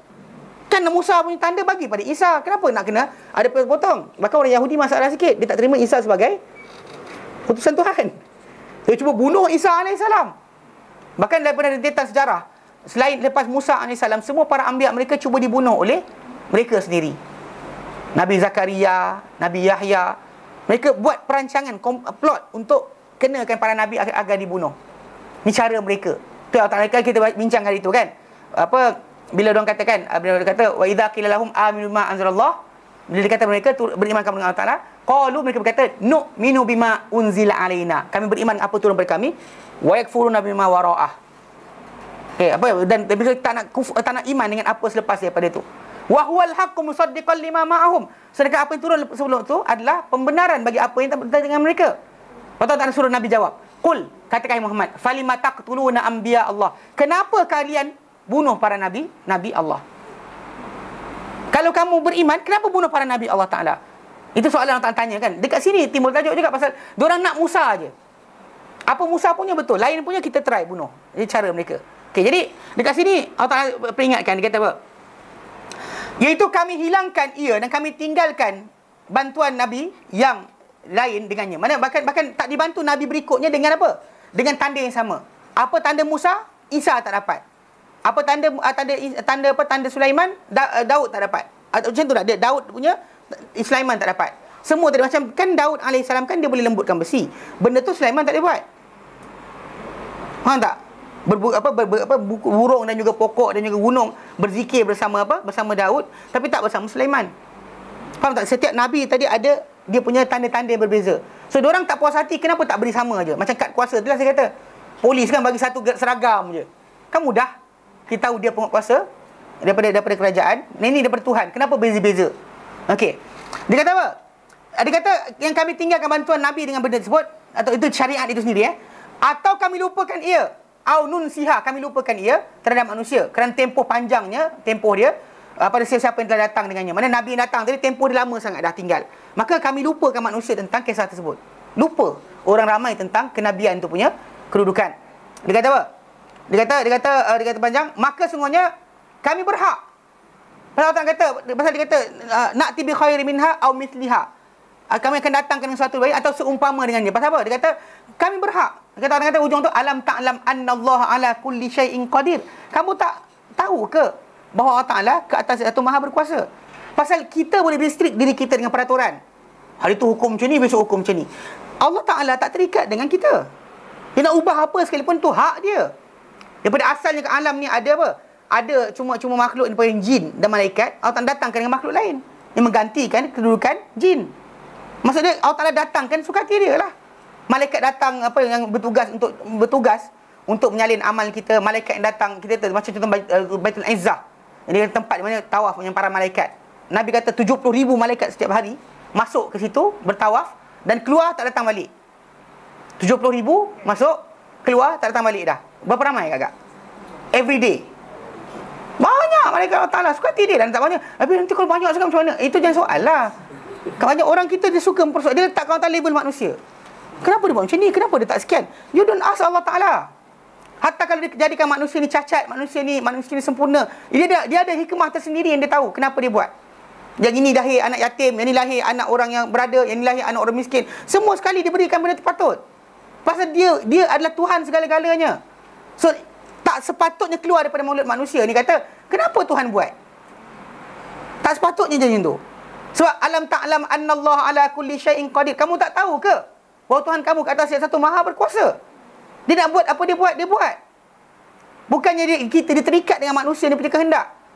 Yang ini banyak orang langgar bab ni yang keluar tajuk amalan-amalan pelik-pelik dan Islam ni kes macam ni lah, pasal tak tahu Allah Ta'ala ke atas satu maha berkuasa. Kita berusaha doa kepada Allah Ta'ala, Allah Ta'ala berikan apa kita minta ikut kadar yang dia nak, bukan apa kita nak. Pasal dia maha berkuasa, dia tak terikat dengan kita. Dia berikan bila dia nak beri, dia tak beri bila dia tak nak beri. Itu hak dia. Dekat sini masalah pemansuhan agama ke, pemansuhan syariat ke, penukaran agama ke, itu pun Allah Ta'ala punya hak. Pasal dia lah pencipta segala-galanya. Kenapa nak persoalkan? Jadi Allah Ta'ala suruh herdik balik orang Yahudi. Alam ta'lam anallahu ala kulli syai'in qadir. Dia kata apa? Maka sungguh berhak untuk mendatangkan dengan yang lebih baik darinya pada penetapan kenabian, kerana kami memiliki kuasa terhadap sesuatu, lalu kami akan mengangkatnya. Nasakh ni adalah penghilangan.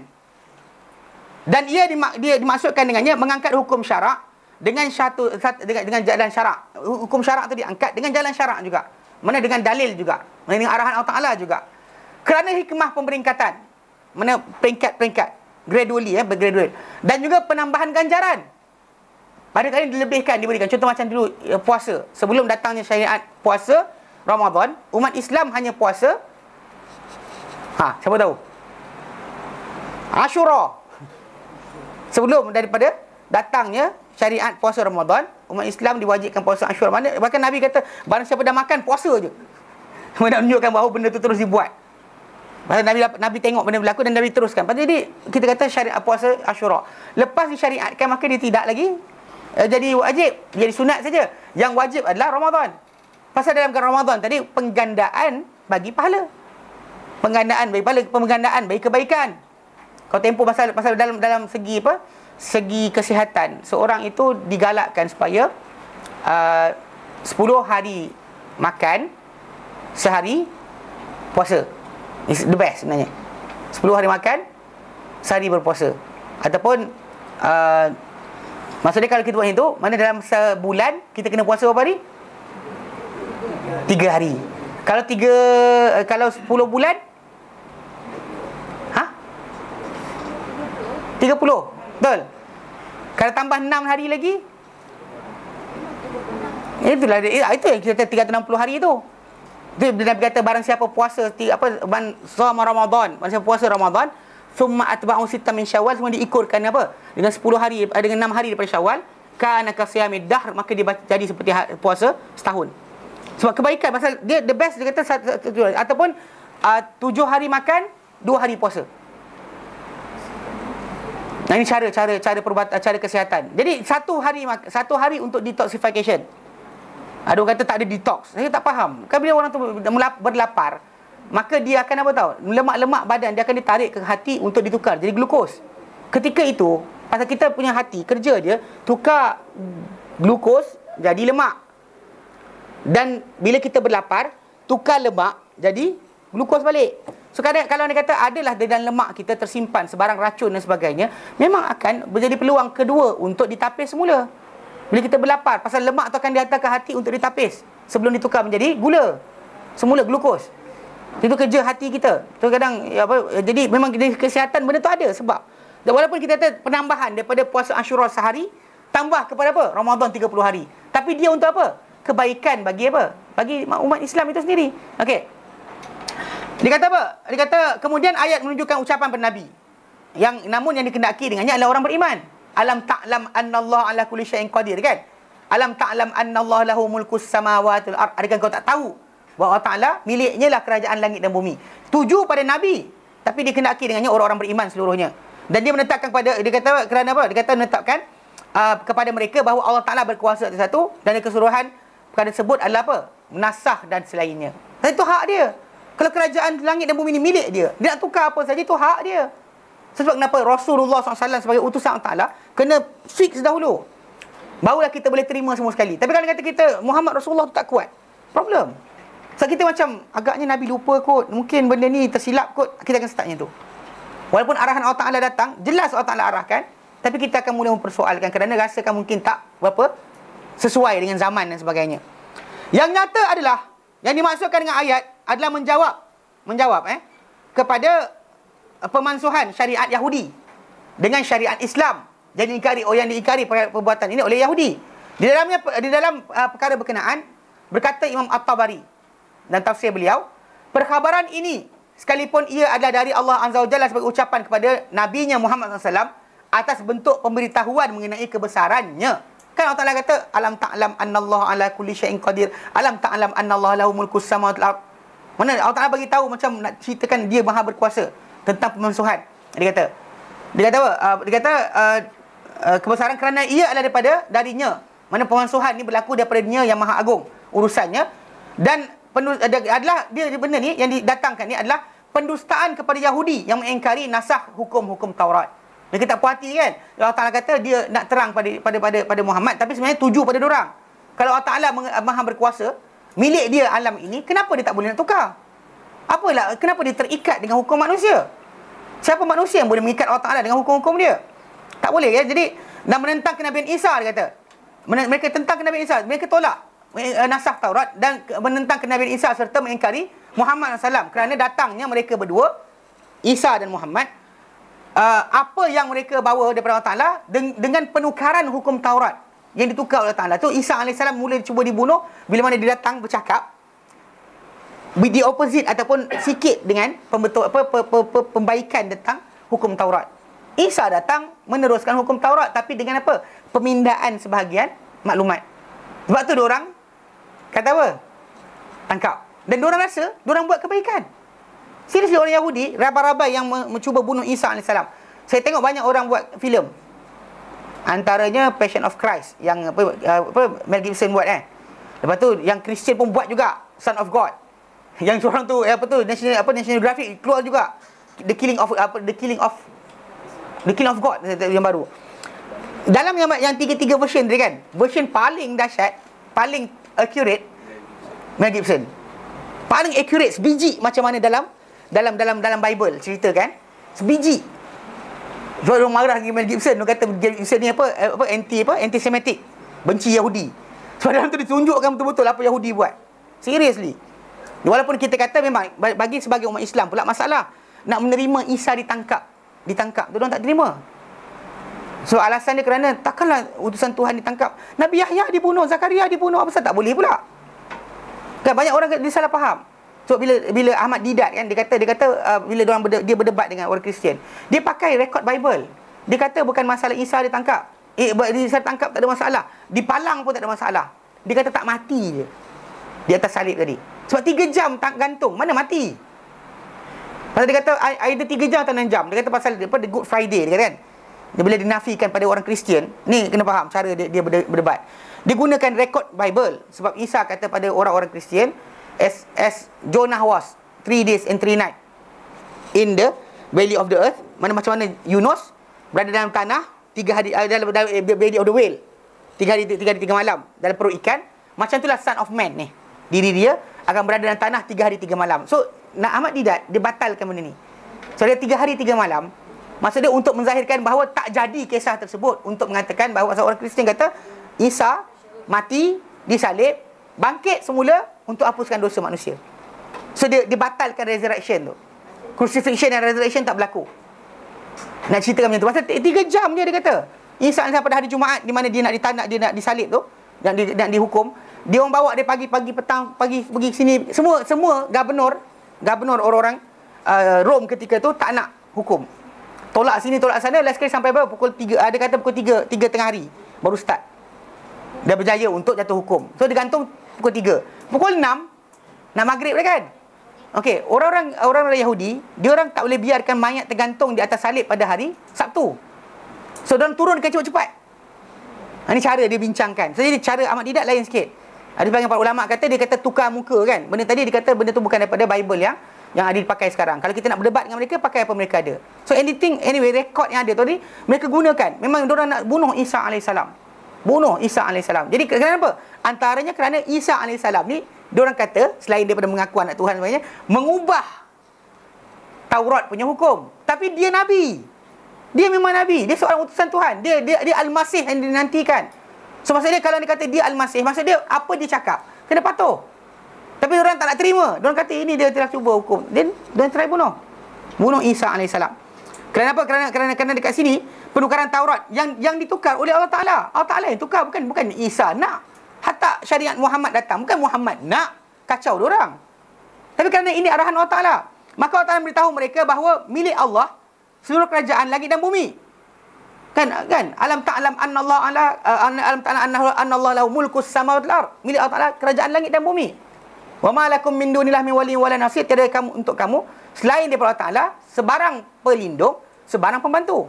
Okey, dia kata kerana penciptaannya, bila dia cipta, maka melayakkan dia pemilikan dan ketaatan kepadanya. Bila dia cipta, itu milik dia, dan maka ketaatan juga kepada dia. Dan wajib ke atas mereka mendengar kepadanya serta taat kepada perintahnya dan larangannya. Juga boleh untuknya memerintahkan mereka yang apa dia kendaki, melarang mereka apa dia kendaki, menasahkan apa dia kendaki, mengekal apa yang dia kendaki, melupakan apa yang dia kendaki dari hukum-hukum, perintah-perintahnya dan larangannya. Itu hak Allah Ta'ala. So, dia memiliki semua benda. So, bila orang Kristian atau orang Yahudi ni, dia oppose, tak terima pemansuhan, dia ada masalah. Dia Tuhan ke Allah Ta'ala Tuhan? Dia Tuhan ke Allah Ta'ala Tuhan? Itu masalah dia. Dan dia kata sekiranya Allah Ta'ala menasahkan hukum-hukum dan mendatangkan dengan syarak, maka ia adalah daripada dia, Al-Malik, yang memiliki. Tu dia kata firman alam apa dia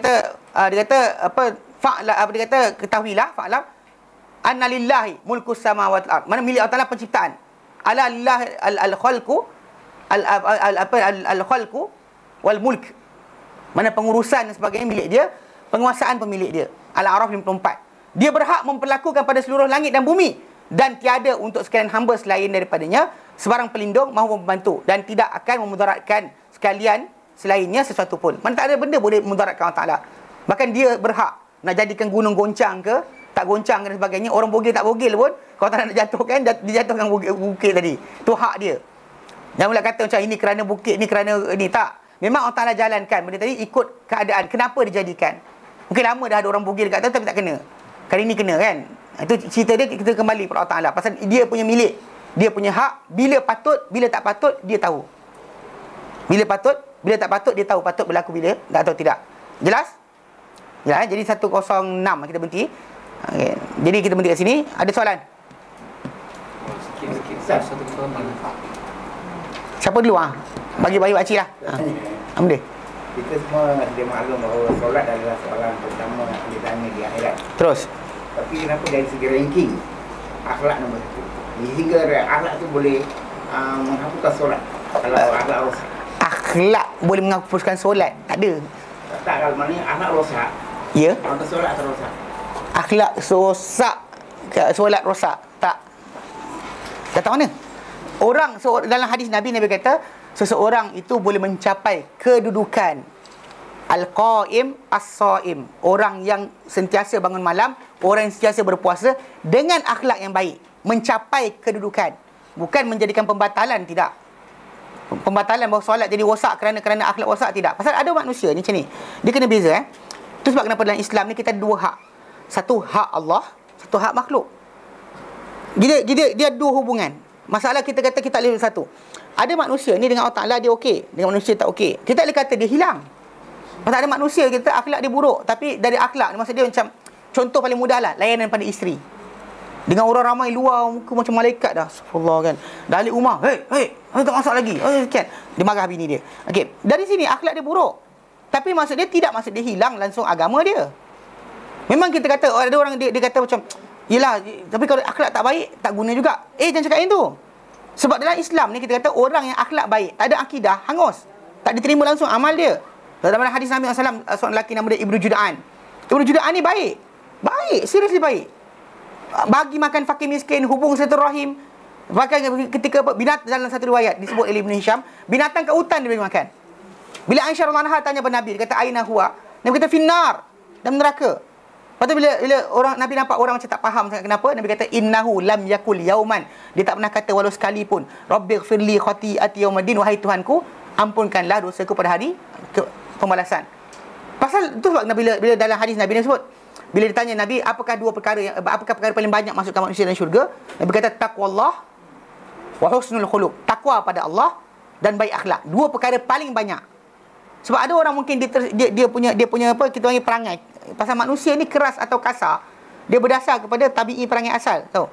Contohlah macam ni. Umar bin Khattab, dia masuk Islam. Dia tak ada jadi macam penasyid lepas tu. Tahu tak? Macam jumpa orang je astagfirullah. Mana ada? Dia tumbuk je. Berapa orang kena tumbuk dengan dia? Ketika depan nak Abu Hurairah kena tumbuk dengan dia sambil nangis. Abu Hurairah datang keluar bawa kasut Nabi. Nabi SAW masuk dalam satu kebun, duduk basahkan kaki dalam kolam air. Kemudian Abu Hurairah cari Rasulullah kan, berarti lama Nabi tinggalkan para sahabat. Diorang kata Rasulullah hilang, takut kena bunuh ke kenapa. Diorang cari, Abu Hurairah jumpa, tengok Rasulullah tengah rendam kaki dalam air. Lepas tu Rasulullah kata kenapa? Kata Rasulullah, kau hilang lama sangat, kami ingat ada masalah pada engkau. Nabi pun kata ambil kasut aku, kau keluar dari kebun ni. Siapa-siapa kau jumpa beriman dengan Allah dan Rasulnya, maka khabarkanlah untuk dia berita gembira dengan syurga. Problem dia, first orang dia jumpa Umar. First orang dia jumpa. Jumpa Umar je. Wahai Umar, berbahagialah kau dengan syurga. Bang, Umar tumbuk dia. Umar tumbuk, tergulik terus, terduduk macam tu. Dia nangis pergi jumpa Rasulullah. Umar ikut belakang. Umar tak ada berjalan. Ngadu. Di belakang. Sampai depan Rasulullah SAW. Kan? Okay, kita tengok kat sini. Sampai depan Rasulullah SAW. Rasulullah kata dengan Abu Hurairah, dia kata kenapa? Dia kata Umar tumbuk aku. Lepas tu Umar kenapa? Dia kata ya Rasulullah, engkau ke suruh dia untuk keluar kebun tadi, bawa kasut engkau, jumpa siapa-siapa iman Allah dan Rasulnya, khabarkan berita gembira dengan syurga. Rasulullah kata ya. Dia kata ya Rasulullah, kalau kau buat macam ni nanti orang akan berhenti beramal. Dapat contohlah kata awak lulus periksa takkan gagal. Baca buku tak gagal. Dekat US jadi kes tau. Kalau kita ada teman dalam asrama kita, teman kita bunuh diri. Student yang kawan dia bunuh diri tu akan lulus automatik. Tak tahu cerita?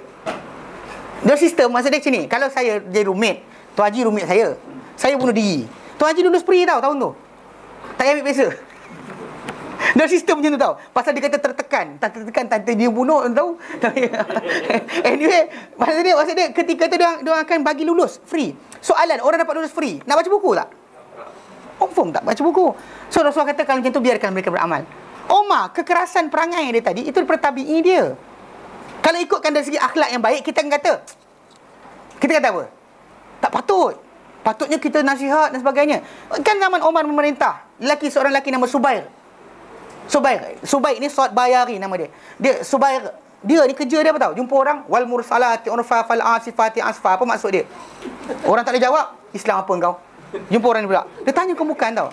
Sudah sekali satu hari Umar doa, Allahumma makki. Orang mengadu, Umar ada orang ditanya orang macam-macam soalan, orang tak boleh jawab, kau Islam apa? Dia kata. Umar doa, Allahumma makkinni minhu. Ya Allah, bagilah aku jumpa dia. Ini doa Umar. Jadi kan, Umar bin Khattab dia bagi orang makan. Hari Jumaat, dia khalifah bagi makan orang ramai. Tengah-tengah makan itu ada seorang lelaki angkat tangan. Ya Amirul Mukminin, wal mursalati ulfa fal asifati asfa. Apa maksud dia? Umar kata ini dah Muhammad ni.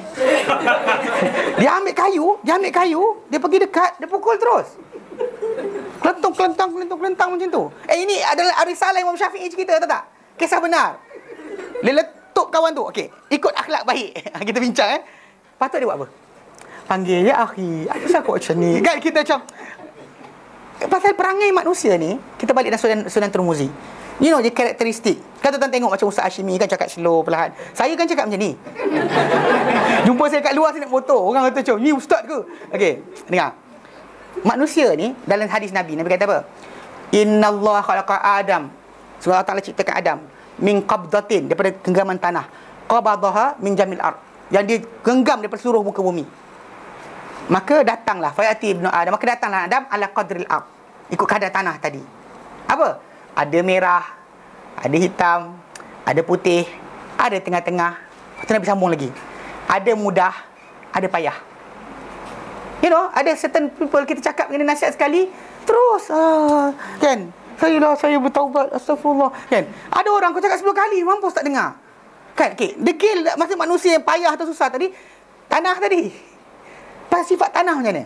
Kan ada yang mudah, ada yang payah. So jadi konsep itu, kita sebahagian karakter yang ada pada manusia tadi tak boleh kita buang. Pasal ada orang bayangkan lepas jadi macam para sahabat masuk Islam semua macam Astagfirullahaladzim. Mana ada? Kisah Omar tu benar-benar tunjukkan bukan. Cuma jangan hala pada yang haram.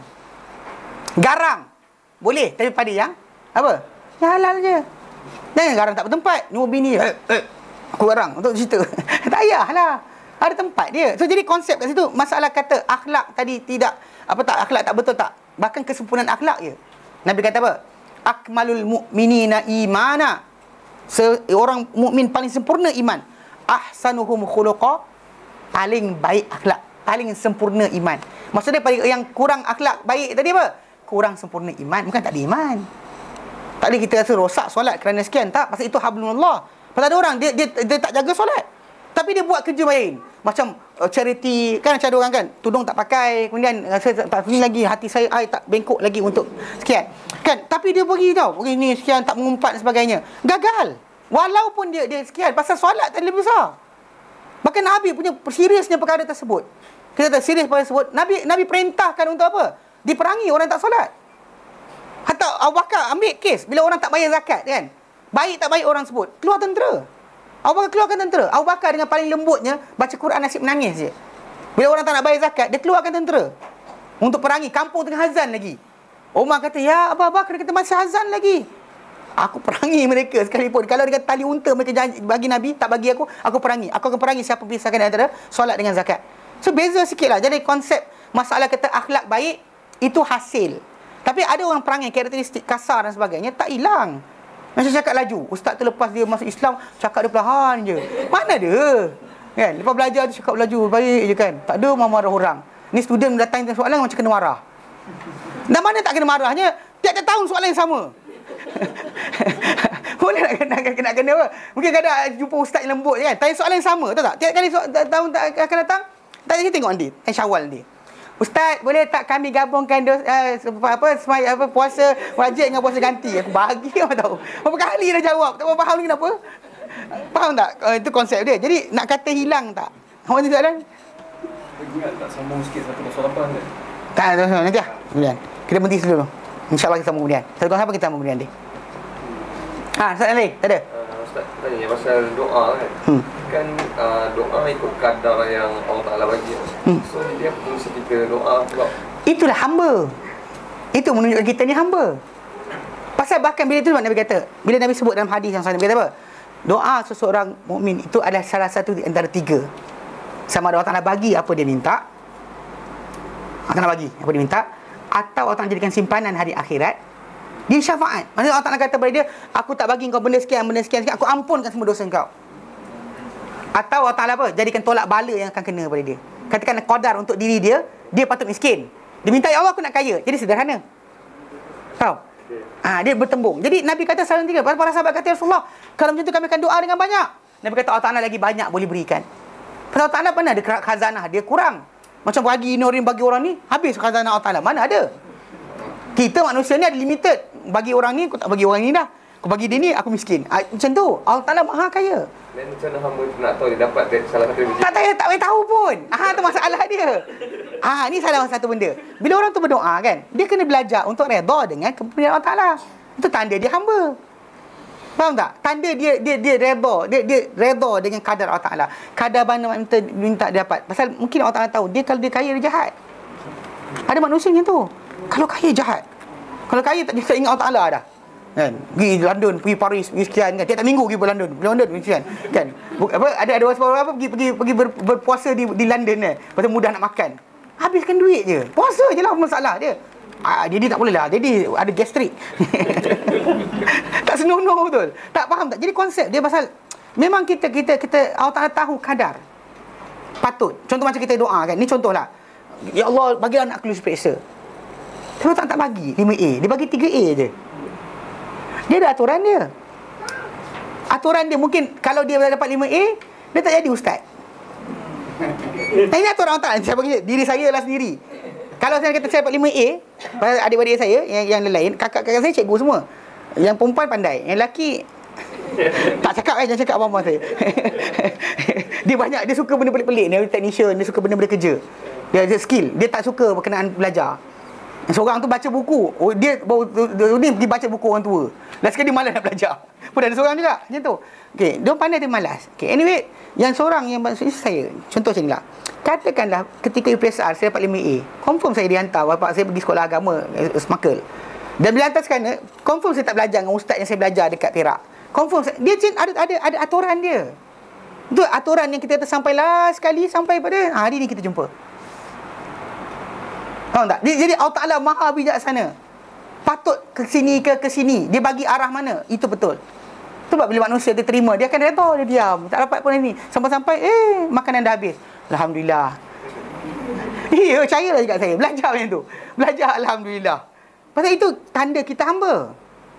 Tanda kita bergerak di atas pengawasan dia. Itu cara benar. Banyak orang salah faham. Dia ingat kerana dia minta dapat tu tanda Allah Ta'ala sayang. Tak.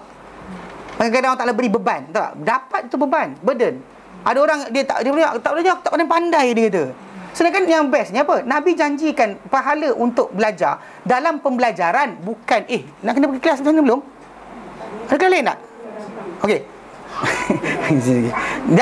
Kata Nabi janjikan pahala, ganjaran dan sebagainya pada ketika effort kita buat. Bukan goal benda tersebut. Progress kita, benda tu letih kita, penat kita, duit kita belanja untuk belajar, masa kita habis untuk belajar, letih penat kita tu, itu yang dikira sebagai apa? Jihad. Itu yang dikira sebagai pahala. Dapat tak dapat ilmu tadi tak penting. Sebab kalau belajar tak pandai, pahala dapat dah belum? Okay. Kalau belajar pandai, anda kena tambahan kerja. Bukan seseorang kan, I ada sanad, you ada sanad, sibuk dengan sanad dia. Lepas tu bukan pandai mengajar pun. Saya belajar nak sanad. Sanad apa? Sanad Sahih Bukhari, Sahih Muslim. Pandai baca kitab tak? Tak pandai, tapi saya nak sanad. Ingat malaikat tanya, sanad ada berapa gulung ada? Tak penting. Pasal achievement tadi bukan tanggung. Kalau pandai, tanggungjawab. So bila tanggungjawab apa? Burden, beban. Kalau tak pandai, senyumlah. Pasal apa? Masih pahala masih kumpul lagi. You got all the pahala. The whole package pahala dapat. Cuma tak dapat apa? Tanggungjawab penyampaian je. Tapi kalau pandai apa jadi? Wajib sampaikan. So better pandai, better tak pandai. Tak. Mana yang baik Allah Ta'ala pilih. Okey tu. Bukan kita biarlah bodoh, ya Allah, janganlah orang bodoh. Yang bodoh sungguh tahu. Okey, faham? Jelas Okey, berhenti sini Baik, kita berhenti sini, insya-Allah sambung kemudian. Okey. Kuliah kepatutnya kejap ni kan? Sampai ke? Ustaz Hashim Encik Pa 11.30 pagi. Sekejap lagi. Kita dah agak lajak dah. Sekejap lagi datang insya-Allah. Nikmati kehidupan anda. Istamtik bihayatika. Sekejap lagi. Kemudian besok hari Ahad. Hari Ahad ada 21 Jun 11.30 pagi. 11 suku pagi. Hikmah Ramadan dan pedoman Rasulullah SAW dalam berpuasa. Ustaz Fadlan bin Uthman.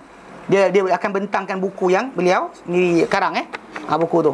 Ni bukan iklan je. Kita bukan dapat beruntung banyak sangat pun. Bukan dapat berzul pun duit tersebut. Bukan dapat saya pun. Nak ceritakan buku tersebut akan dibentangkan besok oleh Ustaz Fadlan Dr. Fadlan. So, siapa yang ada dapat lapangan hadir. InsyaAllah. Baik. Wallahu a'lam. Sallallahu alaihi wasallam Muhammad. Alhamdulillahirabbil alamin. Alhamdulillah anta astaghfiruka wa atubu ilaik. Assalamualaikum warahmatullahi wabarakatuh.